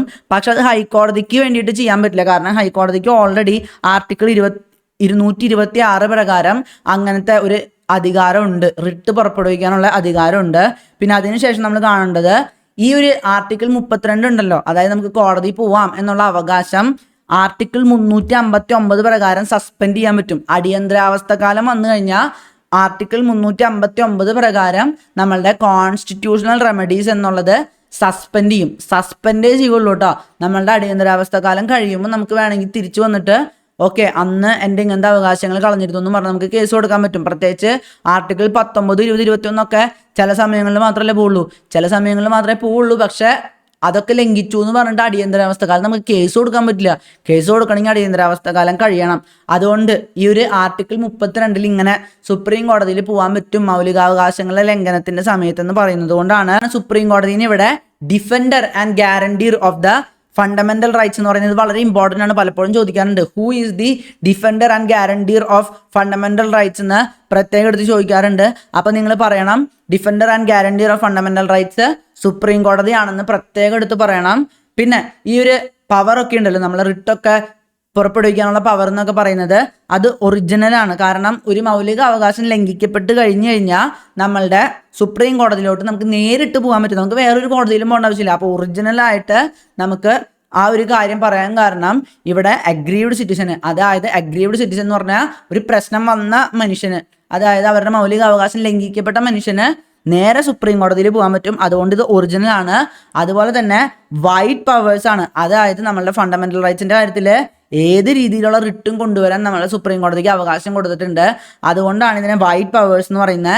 പക്ഷേ ഒരു പ്രശ്നമുണ്ട്, ഇത് ഫണ്ടമെന്റൽ റൈറ്റ്സിന്റെ കാര്യത്തിൽ മാത്രമേ കൊണ്ടുപോകാൻ പറ്റുള്ളൂ. പിന്നെ അത് മാത്രമല്ല ഇത് എക്സ്ക്ലൂസീവ് അല്ല എന്ന് പറയാൻ എന്താ കാരണം, ഹൈക്കോടതിക്കും കൊണ്ടുവരാമല്ലോ. 226 പ്രകാരം ഹൈക്കോടതിക്ക് മൗലികാവകാശങ്ങളുടെ കാര്യത്തിൽ റിട്ട് പുറപ്പെടുവിക്കാമല്ലോ. പിന്നെ അത് മാത്രമല്ല പാർലമെന്റിന് വേറെ കോടതികൾക്ക് ഈ പവറൊക്കെ കൊടുക്കാൻ പറ്റും. ഞാൻ പറഞ്ഞില്ലേ പാർലമെന്റിന് വേറെ കോടതികൾക്ക് പവർ കൊടുക്കാനുള്ള അവകാശം അല്ലെങ്കിൽ അധികാരം കൊടുത്തിട്ടുണ്ടെന്ന്. പിന്നെ ഈ ഒരു റിട്ട് കൊണ്ടുവരാനുള്ള അധികാരം കൺകറന്റ് വിത്ത് ആർട്ടിക്കിൾ 226 ആണ്. അതായത് ഹൈക്കോടതികൾക്കും ഒരേ സമയം അധികാരമുണ്ട്. കൺകറന്റ് ഒരേ സമയം നമ്മൾ പറയാറില്ലേ, സ്റ്റേറ്റ് ലിസ്റ്റ്, കൺകറന്റ് ലിസ്റ്റ് എന്ന് പറയുമ്പോൾ സംസ്ഥാനങ്ങൾക്കും അധികാരമുണ്ട്, അതുപോലെ തന്നെ നമ്മളെ സെൻട്രൽ ഗവൺമെന്റിന് അധികാരമുണ്ട്. അതുപോലെ തന്നെ ഹൈക്കോടതിക്കും സുപ്രീം കോടതിക്കും കൺകറന്റ് ആണെന്ന് പറയുമ്പോൾ മൗലികാവകാശങ്ങളുടെ കാര്യത്തിൽ സുപ്രീം കോടതിക്കും റിട്ട് കൊണ്ടുവരാം, ഹൈക്കോടതിക്കും റിട്ട് കൊണ്ടുവരാം. പിന്നെ സുപ്രീം കോടതി പ്രത്യേകം എടുത്ത് പറഞ്ഞു, നമ്മൾ പറഞ്ഞില്ലേ ഒറിജിനൽ ആണ്, ഡയറക്റ്റ് നമുക്ക് സുപ്രീം കോടതിയിൽ പോവാന്ന്. പക്ഷെ നമ്മുടെ സുപ്രീം കോടതി പ്രത്യേകം പറഞ്ഞിട്ടുണ്ട് നമ്മളുടെ മൗലിക അവകാശങ്ങൾ ലംഘിക്കപ്പെട്ട നമുക്ക് ഏറ്റവും പെട്ടെന്ന് പോകാൻ പറ്റുന്ന ഹൈക്കോടതിയിലല്ലേ. അതുകൊണ്ട് തന്നെ ആദ്യം ഹൈക്കോടതിയിൽ പോകാൻ ശ്രമിക്കുക, എന്നിട്ട് നിങ്ങൾ സുപ്രീം കോടതി വന്നാൽ മതി എന്ന് പ്രത്യേകം നമ്മുടെ സുപ്രീം കോടതി തന്നെ പറഞ്ഞിട്ടുണ്ട്. നമുക്ക് നമ്മളുടെ മൗലിക അവകാശങ്ങൾ ലംഘിക്കപ്പെട്ട് കഴിഞ്ഞാൽ നമുക്ക് കേരള ഹൈക്കോടതിയിൽ കൊച്ചിയിൽ പോകാനാണ് ഏറ്റവും എളുപ്പം, അല്ലാതെ ഡൽഹിക്ക് ഫ്ലൈറ്റും പിടിച്ച് പോകണമെന്ന് സുപ്രീം കോടതി തന്നെ പറഞ്ഞിട്ടുണ്ട്. പിന്നെ സുപ്രീം കോടതിക്കും അതൊരു അധിക പണിയായി മാറും. കാരണം മൗലികാവകാശം ലംഘിക്കപ്പെടുമ്പോൾ നമ്മൾ നേരെ സുപ്രീം കോടതിക്ക് പോവുകയാണെങ്കിൽ ഇപ്പം തന്നെ കുറേ അധികം പെൻഡിങ് കേസ് ഉണ്ട്. പിന്നെ സുപ്രീം കോടതി പല കാര്യങ്ങളിലും വലിയ ഇടപെടലുകൾ നടത്തുന്ന ഒരു കോടതിയാണ്, രാജ്യത്തെ പരമോന്നത നീതിപീഠമാണ്. അതുകൊണ്ട് തന്നെ എല്ലാ കാര്യങ്ങളിലും ഇങ്ങനെ ഇടപെടാൻ നിന്ന് കഴിഞ്ഞാൽ പ്രശ്നമില്ല. അതുകൊണ്ട് സുപ്രീം കോടതി തന്നെ പറഞ്ഞു നിങ്ങൾ ആദ്യം ഹൈക്കോടതി പോയാൽ മതി എന്ന് പ്രത്യേകം പറഞ്ഞിട്ടുണ്ട്. അപ്പോൾ അത്രയാണ് നമ്മളുടെ ഈ ഒരു ആർട്ടിക്കിൾ 32 വരുന്നത്. ഇനി നമുക്ക് മൗലിക അവകാശങ്ങളല്ലാതെ തന്നെ ഈ നമ്മളുടെ ഈ ഒരു ഫണ്ടമെന്റൽ റൈറ്റ്സിന്റെ പാർട്ട് 3 ഉൾപ്പെടുത്തിയിട്ടുള്ള വേറെ ചില ആർട്ടിക്കിൾസും കൂടി ഉണ്ട്. ഇപ്പൊ നമ്മൾ ആർട്ടിക്കിൾ 12, 13 ഒക്കെ കണ്ടപ്പോൾ അതും മൗലികാവകാശങ്ങളല്ലായിരുന്നല്ലോ. ഇവിടെ ആർട്ടിക്കിൾ 33 പറയുന്നത് ആംഡ് ഫോഴ്സസിന്റെ കാര്യത്തിൽ നമ്മളെ ഫണ്ടമെന്റൽ റൈറ്റ്സിനെ കുറിച്ചാണ്. അവിടെ ആംഡ് ഫോഴ്സസ്, നമ്മളെ പാരാമിലിറ്ററി ഫോഴ്സസ്, പോലീസ് ഫോഴ്സസ്, അതുപോലെ തന്നെ ഇവിടുത്തെ ഇന്റലിജൻസ് ഏജൻസീസ്, ഇവർക്കൊക്കെ മൗലിക അവകാശം കൊടുക്കണമെന്നില്ല. അത് കൊടുക്കാണ്ടിരിക്കാം. പാർലമെന്റിന് അതിനെപ്പറ്റിയുള്ള നിയമം പാസ്സാക്കാൻ പറ്റും. പാർലമെന്റ് നിയമം പാസ്സാക്കിയിട്ട് പറയും പോലീസുകാർക്കും കാര്യങ്ങൾക്കൊന്നും മൗലികാവകാശങ്ങളില്ല. പ്രത്യേകിച്ച് ഇത് പറയാൻ കാരണം എന്താ, ഇപ്പൊ right to freedom of speech and expression ഇതുണ്ടെന്നും പറഞ്ഞിട്ട് ഒരു പോലീസ് രാജ്യത്തിന്റെ രഹസ്യങ്ങളൊക്കെ എല്ലായിടത്തും വിളിച്ച് പറഞ്ഞു നടന്നാലോ, അല്ലെങ്കിൽ ഇവിടുത്തെ ഗവൺമെന്റിനെതിരെ പോലീസ് തന്നെ പറഞ്ഞുകൊണ്ടിരുന്നാലോ, അങ്ങനത്തെ പ്രശ്നങ്ങളൊക്കെ ഉള്ളത് കൊണ്ടാണ് പല ഫണ്ടമെന്റൽ റൈറ്റ്സും നമ്മളുടെ പാർലമെന്റ് നിയമം പാസ്സാക്കിയിട്ട് ഈ ഒരു ആംഡ് ഫോഴ്സസിന്റെ കാര്യത്തിൽ ഇല്ലാണ്ടാക്കുന്നത്. പക്ഷെ ഇവിടെ വേറൊരു കാര്യമുണ്ട്. ഓൺലി പാർലമെന്റ് മാത്രമേ നിയമം പാസ്സാക്കാൻ പറ്റുള്ളൂ. നിയമസഭകൾ, സ്റ്റേറ്റ് ലെജിസ്ലേച്ചേഴ്സിനൊന്നും നിയമം പാസ്സാക്കാൻ പറ്റില്ല. പിന്നെ ഇവിടെ നമ്മൾ വിചാരിക്കും ആംഡ് ഫോഴ്സസ്, മിലിറ്ററി എന്നൊക്കെ പറയുമ്പോൾ ഈ പട്ടാളക്കാരും കാര്യങ്ങളും മാത്രമേ ഉൾപ്പെടുള്ളൂ, അല്ലെങ്കിൽ പോലീസുകാർ മാത്രമേ ഉൾപ്പെടുള്ളൂ എന്ന്. അല്ല, ഈ മിലിറ്ററി എസ്റ്റാബ്ലിഷ്മെന്റ്സിലൊക്കെ ഉള്ള ബാർബർമാർ, കുക്കുമാരൊക്കെ ഇല്ലേ, ഇവരെ ഉൾപ്പെടുത്തിയിട്ടുണ്ട്. കാരണം നമ്മളുടെ മിലിറ്ററി എസ്റ്റാബ്ലിഷ്മെന്റ് എന്ന് പറയുമ്പോൾ പല രഹസ്യങ്ങളും അവിടെ പങ്കുവയ്ക്കുന്നുണ്ടാവും. ഇവിടെ ഫ്രീഡം ഓഫ് സ്പീച്ച് ആൻഡ് എക്സ്പ്രഷനോ കാര്യങ്ങളൊക്കെ പറഞ്ഞിട്ട് അവർ പുറത്തു പോയി ഇതൊക്കെ പറഞ്ഞാലോ, അപ്പോൾ അത് പ്രശ്നമായി മാറില്ലേ. അതുകൊണ്ടാണ് ബാർബർമാരെയും കുക്കുമാരെയും ഒക്കെ അവിടെ ഉൾപ്പെടുത്തിയിട്ടുള്ളത്. പിന്നെ വേറൊരു കാര്യമുണ്ട്, കോർട്ട് മാർഷലൊക്കെ നടത്തില്ലേ. ഇപ്പോൾ മിലിറ്ററിയിലത്തെ എന്തെങ്കിലും കാര്യത്തിൽ ഇപ്പോൾ ഒരു ഹയർ ഓഫീസറിനെയൊക്കെ ഫോളോ ചെയ്തില്ലെങ്കിൽ അത് കോർട്ട് മാർഷലിൻ്റെ ഭാഗമൊക്കെയായി മാറും. പിന്നെ പല കാര്യങ്ങളിലും കോർട്ട് മാർഷൽ ഉണ്ടാവാറുണ്ട്. അവിടുത്തെ ലംഘനങ്ങളൊക്കെ മിലിറ്ററിക്കാർക്ക് കുറച്ചും കൂടെ കർശനമാണ്. കുറേ അധികം കാര്യങ്ങൾ അവർക്ക് ഡിസിപ്ലിനൊക്കെ വളരെ ഇമ്പോർട്ടൻ്റ് ആണ്. അപ്പോൾ ചില സമയത്ത് നമുക്ക് സാധാരണ ഒരു കോടതിയിൽ കിട്ടണേക്കാളും വലിയ ശിക്ഷയൊക്കെ ചിലപ്പോൾ കോർട്ട് മാർഷലിൽ കിട്ടിയെന്ന് വരാം. അപ്പോൾ അവിടുത്തെ കാര്യങ്ങളൊന്നും, ഈ കോർട്ട് മാർഷലിൽ നടക്കുന്ന കാര്യങ്ങളൊന്നും നമ്മളെ ഫണ്ടമെന്റൽ റൈറ്റ്സിൻ്റെ ഭാഗത്തോ സുപ്രീം കോടതിയിൽ നമുക്ക് മൗലികാവകാശം ലംഘിച്ചു എന്നൊന്നും പറഞ്ഞ് നമുക്ക് കൊണ്ടുപോയി കേസ് കൊടുക്കാൻ പറ്റില്ല. എക്സ്ക്ലൂഡഡ് ആണ്. അതുകൊണ്ട് തന്നെ എക്സ്ക്ലൂഡഡ് ആണ്. നമുക്ക് കേസ് ഫയൽ ചെയ്യാൻ പറ്റും, പക്ഷേ റിട്ട് കൊണ്ടുവരാൻ പറ്റില്ല.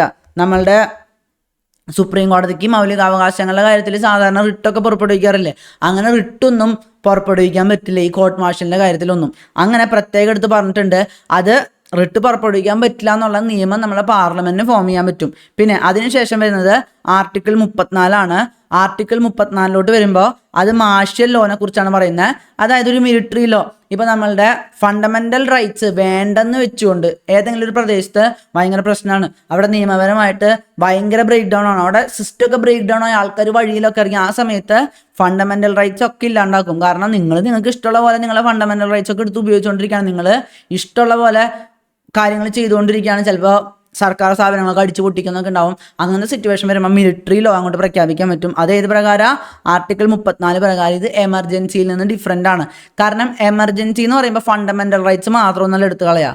എമർജൻസിയിൽ സെൻട്രൽ സ്റ്റേറ്റ് റിലേഷൻസിൽ വ്യത്യാസം വരും, പിന്നെന്താ ഡിസ്ട്രിബ്യൂഷൻ ഓഫ് റവന്യൂസിൽ വ്യത്യാസം വരും, അങ്ങനത്തെ കാര്യങ്ങളൊക്കെ ഉണ്ടാവും. പക്ഷേ ഈ ഒരു മാർഷ്യൽ ലോയുടെ കാര്യം വരുമ്പോൾ അവിടെ ഫണ്ടമെന്റൽ റൈറ്റ്സ് മാത്രമേ എടുത്തു കളയുള്ളൂ. പിന്നെ ഒരു സ്പെസിഫിക് ഏരിയയിൽ മാത്രമേ ഉണ്ടാവുള്ളൂ. ഇപ്പോൾ നമ്മൾ എമർജൻസി എന്ന് പറയുമ്പോൾ രാജ്യത്തിന് മൊത്തം അല്ലെങ്കിൽ ഒരു ഏരിയയിലോട്ട്, ഒരു സ്റ്റേറ്റിൻ്റെ ഒരു ഏരിയയിലോട്ടാണ് കൊടുക്കുക. ഇവിടെ ഒരു സ്പെസിഫിക് ഒരു ചെറിയ റീജിയനിൽ മാത്രമാണ് മാർഷ്യൽ ലോ പ്രഖ്യാപിക്കുക. പിന്നെ മാർഷ്യൽ ലോയ്ക്ക് മറ്റൊരു കാര്യം എന്താണെന്ന് വെച്ച് കഴിഞ്ഞാൽ, ഇവിടെ നമ്മളുടെ ഭരണഘടനയിൽ പ്രത്യേകം എടുത്ത് പറഞ്ഞിട്ടൊന്നുമില്ല മാർഷ്യൽ ലോ എന്താണ്, എങ്ങനെയാണ് അതിൻ്റെ കാര്യങ്ങളൊന്നും നമ്മളുടെ ഭരണഘടനയിൽ പ്രത്യേകം എടുത്ത് പറഞ്ഞിട്ടില്ല. സാധാരണ ഒരു യുദ്ധം ഉണ്ടാകുമ്പോൾ, ഒരു ഇൻവേഷൻ ഉണ്ടാകുമ്പോൾ, റെബല്യൻ ഉണ്ടാകുമ്പോൾ, റയറ്റ് ഉണ്ടാകുമ്പോഴൊക്കെയാണ് നമ്മൾ മാർഷ്യൽ ലോ കൊണ്ടുവരുന്നത്. ഇപ്പോൾ നമ്മൾ പാകിസ്ഥാനും ഇന്ത്യയായിട്ട് യുദ്ധം നടക്കുന്നു, നമ്മളെ ജമ്മു കാശ്മീർ ഭാഗത്താണ്, ആ സമയത്ത് അവിടെ മിലിറ്ററി റൂൾ കൊണ്ടുവരാൻ പറ്റും.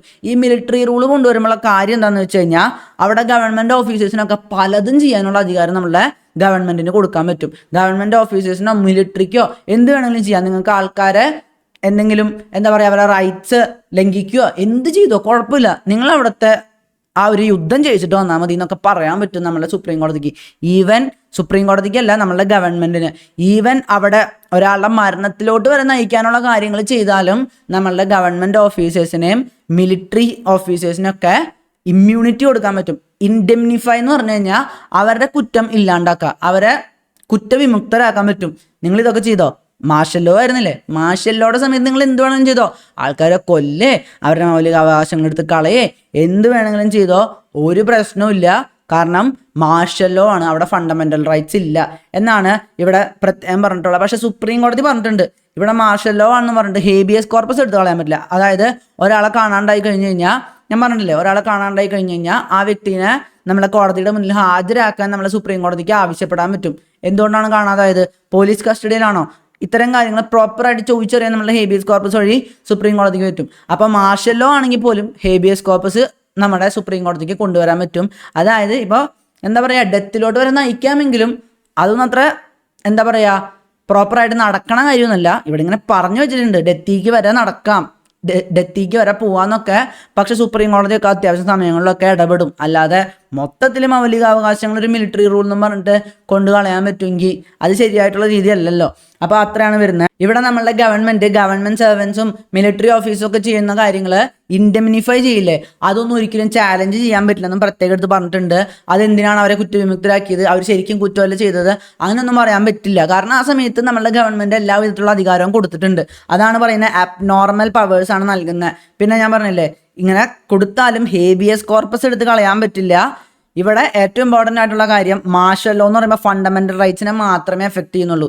എമർജൻസി എന്ന് പറയുമ്പോൾ ഫണ്ടമെന്റൽ റൈറ്റ്സിനെ മാത്രമൊന്നുമല്ല, സെൻട്രൽ സ്റ്റേറ്റ് റിലേഷൻസ്, അതുപോലെ തന്നെ റവന്യൂ കൊടുക്കുന്നത്.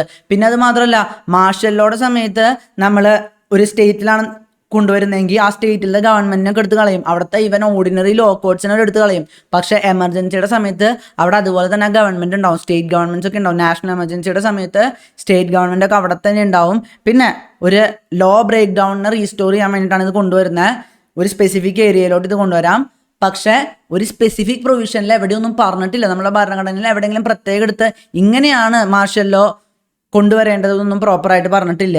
ഇനി അടുത്തതായിട്ട് നമ്മൾ നോക്കേണ്ടത് ആർട്ടിക്കിൾ 35 ആർട്ടിക്കിൾ 35 കൂടിയാണ് നമ്മളെ ഫണ്ടമെന്റൽ റൈറ്റ്സിന്റെ ആ ഒരു പാർട്ട് 3 തീരുന്നത് 35ാമത്തെ ആർട്ടിക്കിളോട് കൂടിയാണ്. ആർട്ടിക്കിൾ 35 പാർലമെന്റിന് പവേഴ്സ് കൊടുക്കുകയാണ്. അതായത് ഈ ഫണ്ടമെന്റൽ റൈറ്റ്സ് റിലേറ്റഡ് ആയിട്ടുള്ള കാര്യങ്ങളിൽ നിയമം പാസ്സാക്കാനുള്ള അധികാരം നമ്മളുടെ പാർലമെന്റിന് നൽകുന്നത് ഈ ആർട്ടിക്കിൾ 35 പ്രകാരമാണ്. ഇവിടെ ഏറ്റവും ഇമ്പോർട്ടൻ്റ് ആയിട്ടുള്ള കാര്യം, ഫണ്ടമെന്റൽ റൈറ്റ്സിന്റെ കാര്യത്തിൽ സ്റ്റേറ്റുകൾക്ക് അവരവരുടേതായിട്ടുള്ള നിയമസഭകളിൽ ഒരു വിധത്തിലുള്ള നിയമം കൊണ്ടുവരാൻ പറ്റില്ല. ഫണ്ടമെന്റൽ റൈറ്റ്സ് റിലേറ്റഡ് ആയിട്ട് ഇമ്പോർട്ടൻ്റ് ആയിട്ടുള്ള നിയമങ്ങളൊക്കെ കൊണ്ടുവരേണ്ടത് നമ്മളെ പാർലമെന്റ് ആണ്. ഫണ്ടമെന്റൽ റൈറ്റ്സ് ഇവിടെ കൊണ്ടുവരാനായിട്ട് എല്ലാ നിയമങ്ങളും കൊണ്ടുവരേണ്ടത് പാർലമെന്റ് ആണ്. ഞാൻ പറഞ്ഞില്ലേ, ഇവിടെ നമ്മളുടെ ചൈൽഡ് റൈറ്റ്സിന്റെ കാര്യം, പിന്നെ അതുപോലെ തന്നെ ഈ ഹ്യൂമൻ ട്രാഫിക്കിന്റെ കാര്യം, ഇവിടെയൊക്കെ ആക്ടുകൾ കൊണ്ടുവന്നത് ആരാ? നമ്മളെ പാർലമെന്റ് ആണ്. കാരണം ഫണ്ടമെന്റൽ റൈറ്റ്സ് എന്ന് പറയുമ്പോൾ ഇന്ത്യ രാജ്യം മുഴുവനുള്ള കാര്യമല്ലേ. അപ്പം ഇന്ത്യ രാജ്യത്തിന് മുഴുവൻ അക്കാര്യങ്ങൾ ഒരുപോലെ ബാധകമാവണം. ആ ഒരു യൂണിഫോമിറ്റി കിട്ടാൻ വേണ്ടിയിട്ട് പാർലമെന്റിന് അധികാരം നൽകിയിട്ടുണ്ട്. ഈ ഒരു അധികാരത്തിൻ്റെ ഉള്ളിലാണ് ഇപ്പോൾ നമ്മളുടെ article 16 right to equality of opportunity in cases of public employment, അവിടെ റെസിഡൻസ് എവിടെയാണ് താമസിക്കുന്നത് നോക്കാമെന്ന് നമ്മൾ പറഞ്ഞിട്ടുണ്ടായിരുന്നു. ഈ ആന്ധ്രാപ്രദേശിലും തെലങ്കാനയിലൊക്കെ അങ്ങനത്തെ കാര്യമുണ്ട്. ആ സംസ്ഥാനങ്ങളിലുള്ളവർക്ക് ജോലി കിട്ടാൻ പാടുള്ള എന്ന രീതിയിലുള്ള കാര്യങ്ങളൊക്കെ നമ്മളുടെ പാർലമെന്റ് കൊണ്ടുവന്നിട്ടുണ്ട്. അങ്ങനെ ഒരു കാര്യം കൊണ്ടുവരാൻ നമ്മളെ പാർലമെന്റിന് അധികാരം കൊടുക്കുന്നത് ഈ ആർട്ടിക്കിൾ 35.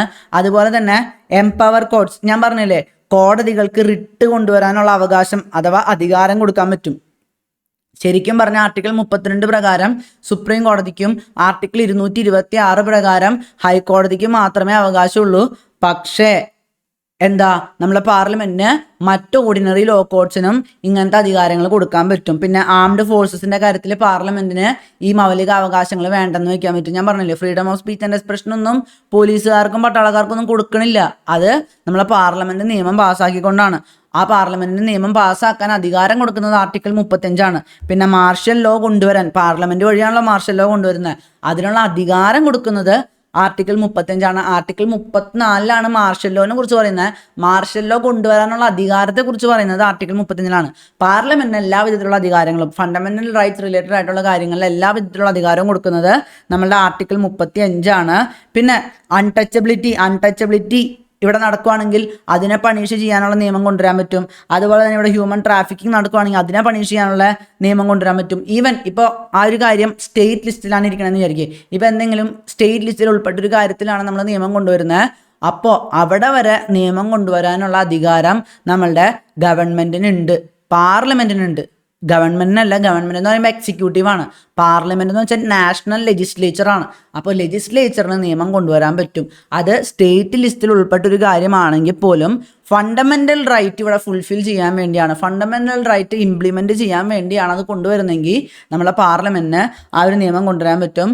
അതോടുകൂടി നമ്മളെ ഫണ്ടമെന്റൽ റൈറ്റ്സ് കംപ്ലീറ്റ് ആയിരിക്കുകയാണ്. റിട്ട് നമ്മൾ സെപ്പറേറ്റ് ആയിട്ടുള്ള ക്ലാസ്സിൽ എടുക്കുന്നതാണ്. കാരണം സിലബസിൽ തന്നെ സെപ്പറേറ്റ് ആയിട്ടുള്ള ഒരു ടോപ്പിക്കാണ് തന്നിട്ടുള്ളത്. പിന്നെ ഈ ഒരു ചാപ്റ്ററിൽ ഇനി വരുന്നത് ആകെ ഉള്ളത് നമ്മളുടെ criticisms of the fundamental rights ആണ്. പിന്നെ ചില റൈറ്റ്സ് നമ്മളെ ഫണ്ടമെന്റൽ റൈറ്റ്സിന്റെ പുറത്തായിട്ട് കൊടുത്തിട്ടുണ്ട്. അതായത് പാർട്ട് 3 അല്ലാണ്ട് തന്നെ ചില റൈറ്റ്സ് കൊടുത്തിട്ടുണ്ട്. അത് വെറും കോൺസ്റ്റിറ്റ്യൂഷണൽ റൈറ്റ്സ് ആയിട്ടാണ് നിൽക്കുന്നത്.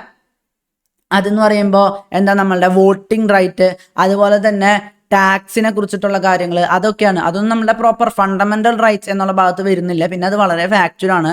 അത് നിങ്ങൾക്ക് സുഖമായിട്ട് ഇവിടെ എടുത്ത് വായിക്കാവുന്നതാണ്. ഇവിടെ കോൺസ്റ്റിറ്റ്യൂഷണൽ റൈറ്റ് മാത്രമായിട്ട് മാറുമ്പോൾ ഫണ്ടമെന്റൽ റൈറ്റ്സിലത്തെ ആ ഒരു അധികാരം പോവും. ഫണ്ടമെന്റൽ റൈറ്റ് ആകുമ്പോൾ നമുക്ക് ആർട്ടിക്കിൾ 32 പ്രകാരം നമ്മളുടെ സുപ്രീം കോടതിയിൽ പോകാൻ പറ്റും. പക്ഷെ വെറും ഒരു കോൺസ്റ്റിറ്റ്യൂഷണൽ റൈറ്റ് ആകുമ്പോൾ നമ്മളെ വോട്ടിംഗ് റൈറ്റ് എന്ന് പറയുന്നത് വെറും കോൺസ്റ്റിറ്റ്യൂഷണൽ റൈറ്റ് ആണ്.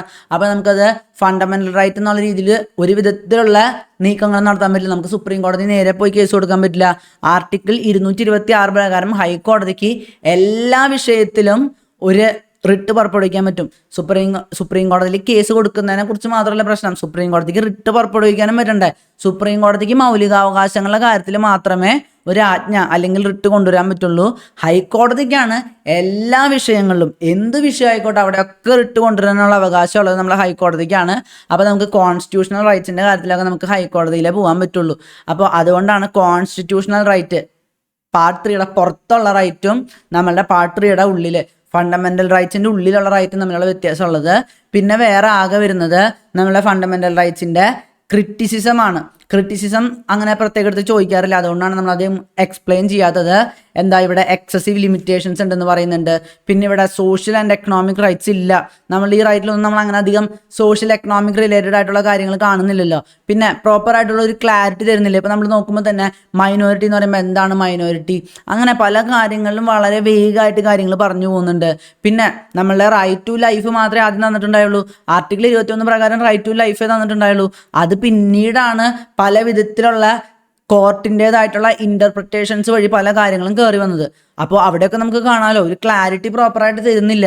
പിന്നെ നോ പെർമനൻസി, ഇവിടെ നമ്മൾ ഫണ്ടമെന്റൽ റൈറ്റ് തന്നെ റൈറ്റ് ടു പ്രോപ്പർട്ടി എടുത്ത് കളഞ്ഞില്ലേ. അപ്പോൾ അങ്ങനെ എടുത്ത് കളയാൻ പറ്റുമ്പോൾ തന്നെ ഫണ്ടമെന്റൽ റൈറ്റ് ബേസിക് സ്ട്രക്ചറിൻ്റെ ഭാഗമല്ലെന്ന് തെളിയിച്ചു കഴിഞ്ഞാൽ അതെടുത്ത് കളയാൻ നമ്മളെ പാർലമെന്റിന് തന്നെ അധികാരം കൊടുത്തിട്ടുണ്ട്. അപ്പോൾ അതൊരു പ്രശ്നമല്ല, മൗലിക അവകാശം എന്ന് പറയണു, പക്ഷെ അത് എടുത്ത് കളയാനും പറ്റും. പിന്നെ സസ്പെൻഷൻ ഡ്യൂറിങ് എമർജൻസിയുടെ സമയത്ത് ഇത് എടുത്ത് കളയുന്നുണ്ടല്ലോ, അതും ഒരു ശരിയായിട്ടുള്ള രീതിയല്ലല്ലോ. മൗലിക അവകാശമാണെങ്കിൽ അത് എല്ലാ സമയത്തും ഉണ്ടാവണം എന്നല്ലേ നമ്മൾ വിചാരിക്കുക. പിന്നെ എക്സ്പെൻസീവ് റെമഡി, കോടതിയിലൊക്കെ പോകാന്ന് വെച്ചാൽ എളുപ്പമുള്ള കാര്യമൊന്നുമല്ലല്ലോ. പ്രിവെൻറ്റീവ് ഡിറ്റൻഷൻ, ഇതൊക്കെ ഉണ്ടായിട്ടും നമ്മളുടെ ആ ഒരു പ്രിവെൻറ്റീവ് ഡിറ്റൻഷനെ കുറിച്ചും നമ്മളെ ഫണ്ടമെന്റൽ റൈറ്റ്സിൽ തന്നെ ഡീറ്റെയിൽ ആയിട്ട് പറയുന്നുണ്ട് എന്നുള്ളതാണ്. ശരിക്കും നമ്മളെ മൗലിക അവകാശത്തെ എടുത്തു കളയുന്ന ഒരു കാര്യം തന്നെ മൗലിക അവകാശങ്ങളുടെ ആ ഒരു ഇടയിൽ തന്നെ എടുത്ത് പറയുന്നുണ്ട്. ശരിക്കും പ്രിവെൻറ്റീവ് ഡിറ്റൻഷൻ എന്ന് വെച്ച് കഴിഞ്ഞാൽ മൗലിക അവകാശങ്ങളുടെ മൊത്തത്തിലുള്ള ലംഘനമാണ്. നമ്മൾ ഒരു കുറ്റവും ചെയ്തിട്ടില്ല, നമ്മളൊരു തീവ്രവാദ സംഘടനയായിട്ട് ബന്ധമുണ്ടെന്ന് നമ്മൾ ഗവൺമെൻറ് പറയുന്നു, ഇൻവെസ്റ്റിഗേഷൻ ഏജൻസീസ് പറയുന്നു എന്നുള്ളത് കൊണ്ട് മാത്രം നമ്മൾ കൊണ്ടുപോയി പ്രിവെൻറ്റീവ് ഡിറ്റൻഷനിൽ ഇടാന്ന് പറഞ്ഞു കഴിഞ്ഞാൽ വളരെ മോശമാണ്. ഞാൻ പറഞ്ഞു നമ്മുടെ ഫാദർ സ്റ്റാൻ സ്വാമിയുടെ കേസൊക്കെ ഞാൻ പറഞ്ഞിട്ടുണ്ടായിരുന്നു. പിന്നെ നോ കൺസിസ്റ്റന്റ് ഫിലോസഫി, പല കാര്യങ്ങളിലും ഭയങ്കര വ്യത്യാസം വരുന്നുണ്ട്. അതൊക്കെ ക്രിറ്റിസിസം അത്രയ്ക്ക് ഇമ്പോർട്ടൻ്റ് ഒന്നും അല്ല, അതുകൊണ്ടാണ് നമ്മൾ അതിനെക്കുറിച്ച് അധികം ഡീറ്റെയിൽ ആയിട്ട് പോവാത്തത്. അപ്പോൾ ഇതോടുകൂടെ ഫണ്ടമെന്റൽ റൈറ്റ്സ് എന്നുള്ള ടോപ്പിക്ക് എല്ലാം നമ്മൾ കംപ്ലീറ്റ് ചെയ്തിട്ടുണ്ട്. ഒരു ഭാഗം പോലും നമ്മൾ ബാക്കി വെച്ചിട്ടില്ല. നിങ്ങൾ എല്ലാം പ്രോപ്പറായിട്ട് റിവൈസ് ചെയ്യുക. ആർട്ടിക്കിൾ 12 മുതൽ 35 വരെയാണ് ഫണ്ടമെന്റൽ റൈറ്റ്സിൽ വരുന്നത്. ആർട്ടിക്കിൾ 12 എന്താ വരുന്നത്? ആർട്ടിക്കിൾ 12 വരുന്നത് സ്റ്റേറ്റിൻ്റെ ഡെഫിനിഷനാണ്. അതിനുശേഷം ആർട്ടിക്കിൾ 13 ജുഡീഷ്യൽ റിവ്യൂ ആണ്. അതിനുശേഷമാണ് നമ്മൾ ഫണ്ടമെന്റൽ റൈറ്റ്സ് ശരിക്കും സ്റ്റാർട്ട് ചെയ്യുന്നത്. 14 മുതൽ 18 വരെയുള്ളത് നമ്മളുടെ ഈക്വാലിറ്റിയുടെ ഭാഗമായിട്ടുള്ള റൈറ്റ്സ് ആണ്. ആദ്യത്തെ നമ്മുടെ article 14 equality before law and equal protection of laws ഉണ്ട്. 15 റൈറ്റ് അഗെയിൻസ്റ്റ് ഡിസ്ക്രിമിനേഷൻ ഉണ്ട്. 16 right to equality of opportunity in cases of public employment ഉണ്ട്. 17 റൈറ്റ് അഗെയിൻസ്റ്റ് അൺടച്ചബിലിറ്റി ഉണ്ട്. 18 റൈറ്റ് അഗെയിൻസ്റ്റ് ടൈറ്റിൽസ് ഉണ്ട്. അതിനുശേഷം 19 മുതൽ 22 വരെ വരുന്നത് ഫ്രീഡം, നമ്മളുടെ സ്വാതന്ത്ര്യത്തിൻ്റെ ആയിട്ട് റിലേറ്റഡ് ആയിട്ടുള്ള റൈറ്റ്സ് ആണ്. ഈ 19 right to freedom of speech and expression പോലുള്ള കാര്യങ്ങൾ വരുന്നുണ്ട്. 20 എന്താ വരുന്നത്? 20 എഗെയിൻസ്റ്റ് കൺവിക്ഷൻ ഓഫ് ഒഫൻസസ് വരുന്നുണ്ട്. 21 റൈറ്റ് ടു ലൈഫ് വരുന്നുണ്ട്. 22 വരുന്നത് റൈറ്റ് എഗെയിൻസ്റ്റ് അറസ്റ്റ് വരുന്നത്. പിന്നെ നമ്മളുടെ എക്സ്പ്ലോയിറ്റേഷനെ കുറിച്ചാണ് നമ്മൾ 23 24 കണ്ടത്. എക്സ്പ്ലോയിറ്റേഷനിൽ ആദ്യത്തേൽ നമ്മളുടെ ഹ്യൂമൻ ട്രാഫിക്കിങ്ങും ഫോഴ്സ് ലേബറൊക്കെ എടുത്ത് കളയുന്നുണ്ടെങ്കിൽ 24 എന്താ വരുന്നത്? 24 നമ്മളുടെ കുട്ടികളെ കൊണ്ടുള്ള ബാലവേലയെ കുറിച്ച് പറയുന്നുണ്ട്. പിന്നെ ഈ 19 മുതൽ 22 ഇടയിൽ 21A എന്ന് പറഞ്ഞിട്ടുള്ള ഒരു റൈറ്റും കൂടി ഉണ്ട്. അവിടെയാണ് നമ്മളുടെ ഈ ഒരു കമ്പൽസറി എഡ്യൂക്കേഷൻ, കുട്ടികൾക്ക് എഡ്യൂക്കേഷൻ കൊടുക്കേണ്ട കാര്യം, എലമെൻ്ററി എഡ്യൂക്കേഷൻ്റെ കാര്യം വരുന്നത്. അപ്പോൾ 23 24 എക്സ്പ്ലോയിറ്റേഷൻ കഴിഞ്ഞു. പിന്നെ ബാക്കി നമ്മൾ 25 മുതൽ 28 വരെ നമ്മൾ ഫ്രീഡം ഓഫ് റിലീജിയൻ കണ്ടിട്ടുണ്ടായിരുന്നു. മതപരമായിട്ടുള്ള നമ്മളുടെ സ്വാതന്ത്ര്യം. ആദ്യം തന്നെ നമ്മളുടെ മതം പ്രൊഫസ് ചെയ്യാനും പ്രൊപ്പഗേറ്റ് ചെയ്യാനും ഒക്കെ ഉള്ള 25ാമത്തെ ആർട്ടിക്കിൾ, അതിനുശേഷം 26 നമ്മളുടെ റിലീജിയസ് അഫയേഴ്സ് മാനേജ് ചെയ്യാനുള്ള അവകാശം, അതിനുശേഷം 27 നമ്മളുടെ പ്രൊമോഷൻ ഓഫ് റിലീജിയന് വേണ്ടിയിട്ടുള്ള കാര്യങ്ങളിൽ ടാക്സ് പാടില്ല, അതുപോലെ തന്നെ ടാക്സ് മണി നമ്മളുടെ ഗവൺമെൻറ് ഏതെങ്കിലും ഒരു മതത്തെ മാത്രം ഫേവർ ചെയ്തുകൊണ്ട് ഉപയോഗിക്കാൻ പാടില്ല. പിന്നെ 28ാമത്തെ ആർട്ടിക്കിളിൽ എന്താ പറഞ്ഞത്? 28ാമത്തെ ആർട്ടിക്കിളിൽ അവർ പറഞ്ഞത് നമുക്ക് ഒരു മതത്തിൻ്റെതായിട്ടുള്ള ആചാരങ്ങളും വിശ്വാസങ്ങളും കൊണ്ടുപോകാതിരിക്കാനുള്ള അവകാശം, right not to be part of religious instructions ആണ് ആർട്ടിക്കിൾ 28 നൽകിയത്. അപ്പോൾ 28 വരെ അവിടെ കഴിഞ്ഞു. അതിനുശേഷം 29ലും 30ലും നമ്മളുടെ കൾച്ചറൽ ആൻഡ് എഡ്യൂക്കേഷണൽ റൈറ്റ്സ് ആയിരുന്നു. കൾച്ചറൽ ആൻഡ് എഡ്യൂക്കേഷണൽ റൈറ്റ്സിൽ എന്തൊക്കെയാണ് പറഞ്ഞത്? നമ്മളുടെ ഒരു സെക്ഷൻ ഓഫ് സിറ്റിസൻസിന് അവരവരുടേതായിട്ടുള്ള കൾച്ചർ, ലാംഗ്വേജ്, സ്ക്രിപ്ചർ ഒക്കെ കാത്തു സൂക്ഷിക്കാനുള്ള റൈറ്റ്. അതിനുശേഷം മൈനോറിറ്റി എഡ്യൂക്കേഷണൽ ഇൻസ്റ്റിറ്റ്യൂഷൻസ് എസ്റ്റാബ്ലിഷ് ചെയ്യാൻ ഒരു അധികാരം നൽകുന്ന ആർട്ടിക്കിൾ 30 നമ്മൾ കണ്ടു. അതിനുശേഷം നമ്മൾ കണ്ടു ആർട്ടിക്കിൾ 31 റൈറ്റ് ടു പ്രോപ്പർട്ടി ഉണ്ടായിരുന്നത്, അത് എടുത്തു കളഞ്ഞു. അതോടുകൂടിയാണ് നമ്മളുടെ ഒരു ഇമ്പോർട്ടൻറ്റ് ക്ലാസിഫിക്കേഷൻ നമ്മൾ പറയുന്നില്ലേ, ഒരു മേജർ ക്ലാസിഫിക്കേഷനിൽ വെറും 6 റൈറ്റ്സ് ആയിട്ടാണ് നമ്മൾ പറയുന്നത്. ശരിക്കും 7 ഉണ്ടായിരുന്നു. ആ 7ാമത്തെ റൈറ്റ് ആയിരുന്നു റൈറ്റ് ടു പ്രോപ്പർട്ടി എന്നുള്ളത്. അപ്പോൾ 31 കഴിഞ്ഞ് 31ൽ ആ റൈറ്റ് ടു പ്രോപ്പർട്ടി എടുത്ത് കളയുമ്പോൾ തന്നെ മൈനോറിറ്റി എഡ്യൂക്കേഷൻ ഇൻസ്റ്റിറ്റ്യൂഷൻസിൻ്റെ കാര്യത്തിലും നമ്മൾ ഒരു കൾട്ടിവബിൾ ലാൻഡ്, നമ്മളുടേതായിട്ടുള്ള സ്റ്റാറ്റ്യൂട്ടറി ലിമിറ്റിൻ്റെ കീഴിലുള്ള പേഴ്സണൽ കൾട്ടിവബിൾ ലാൻഡിൻ്റെ കാര്യത്തിലും നമുക്ക് കോമ്പൻസേഷൻ തന്നേ പറ്റൂ എന്ന് പ്രത്യേകം എടുത്ത് പറയുന്നുണ്ട്. പിന്നെ 31A, 31B, 31C പോലെയുള്ള ആർട്ടിക്കിളുകൾ നമ്മൾ കണ്ടു. അവിടെയൊക്കെ നമ്മളുടെ ഈ ഒരു റൈറ്റ് ടു പ്രോപ്പർട്ടി ഉണ്ടായിരുന്ന സമയത്ത് അത് സർപ്പാസ് ചെയ്യാൻ ശ്രമിച്ചതിനെ കുറിച്ച് കണ്ടു. അതിനുശേഷം നമ്മൾ ആർട്ടിക്കിൾ 32 ഏറ്റവും ഇമ്പോർട്ടൻ്റ് ആയിട്ടുള്ള soul and heart of the constitution, അവിടെ നമ്മൾ റൈറ്റ് ടു കോൺസ്റ്റിറ്റ്യൂഷണൽ റെമഡീസ്, നേരെ സുപ്രീം കോടതിയിൽ പോകാനുള്ള ആ ഒരു റൈറ്റും കണ്ടു. പിന്നെ നമ്മൾ കണ്ടത് 33 ആംഡ് ഫോഴ്സസിൻ്റെ കാര്യത്തിൽ ഈ ഫണ്ടമെൻ്റൽ റൈറ്റ്സ് വേണ്ടെന്ന് വെക്കാനായിട്ട്. പിന്നെ 34 മാർഷൽ ലോ, ഇവിടെ ഏതെങ്കിലും ഒരു ഭാഗത്ത് നിയമത്തിൻ്റെതായിട്ടുള്ള ഒരു ബ്രേക്ക് ഡൗൺ ഉണ്ടാകുന്ന സമയത്ത് അവിടെ ഫണ്ടമെൻ്റൽ റൈറ്റ്സ് ക്യാൻസൽ ചെയ്യാനായിട്ട്. പിന്നെ 35 നമ്മൾ കണ്ടു. 35 എന്തുണ്ടായിരുന്നത്? 35 നമ്മളെ പാർലമെൻറ്റിന് ഈ ഫണ്ടമെൻ്റൽ റൈറ്റ്സ് റിലേറ്റഡ് ആയിട്ടുള്ള നിയമങ്ങൾ കൊണ്ടുവരാനുള്ള അവകാശം നൽകിക്കൊണ്ടുള്ള ആ ഒരു ആർട്ടിക്കിളും നമ്മൾ കണ്ടു. അത്രയാണ് നമുക്ക് ഫണ്ടമെൻ്റൽ റൈറ്റ്സ് വരുന്നത്. ഇത് അടിപൊളിയായിട്ട് റിവൈസ് ചെയ്യുക. അപ്പോൾ അടുത്തൊരു ടോപ്പിക്കുമായിട്ട് കാണുന്നവരെ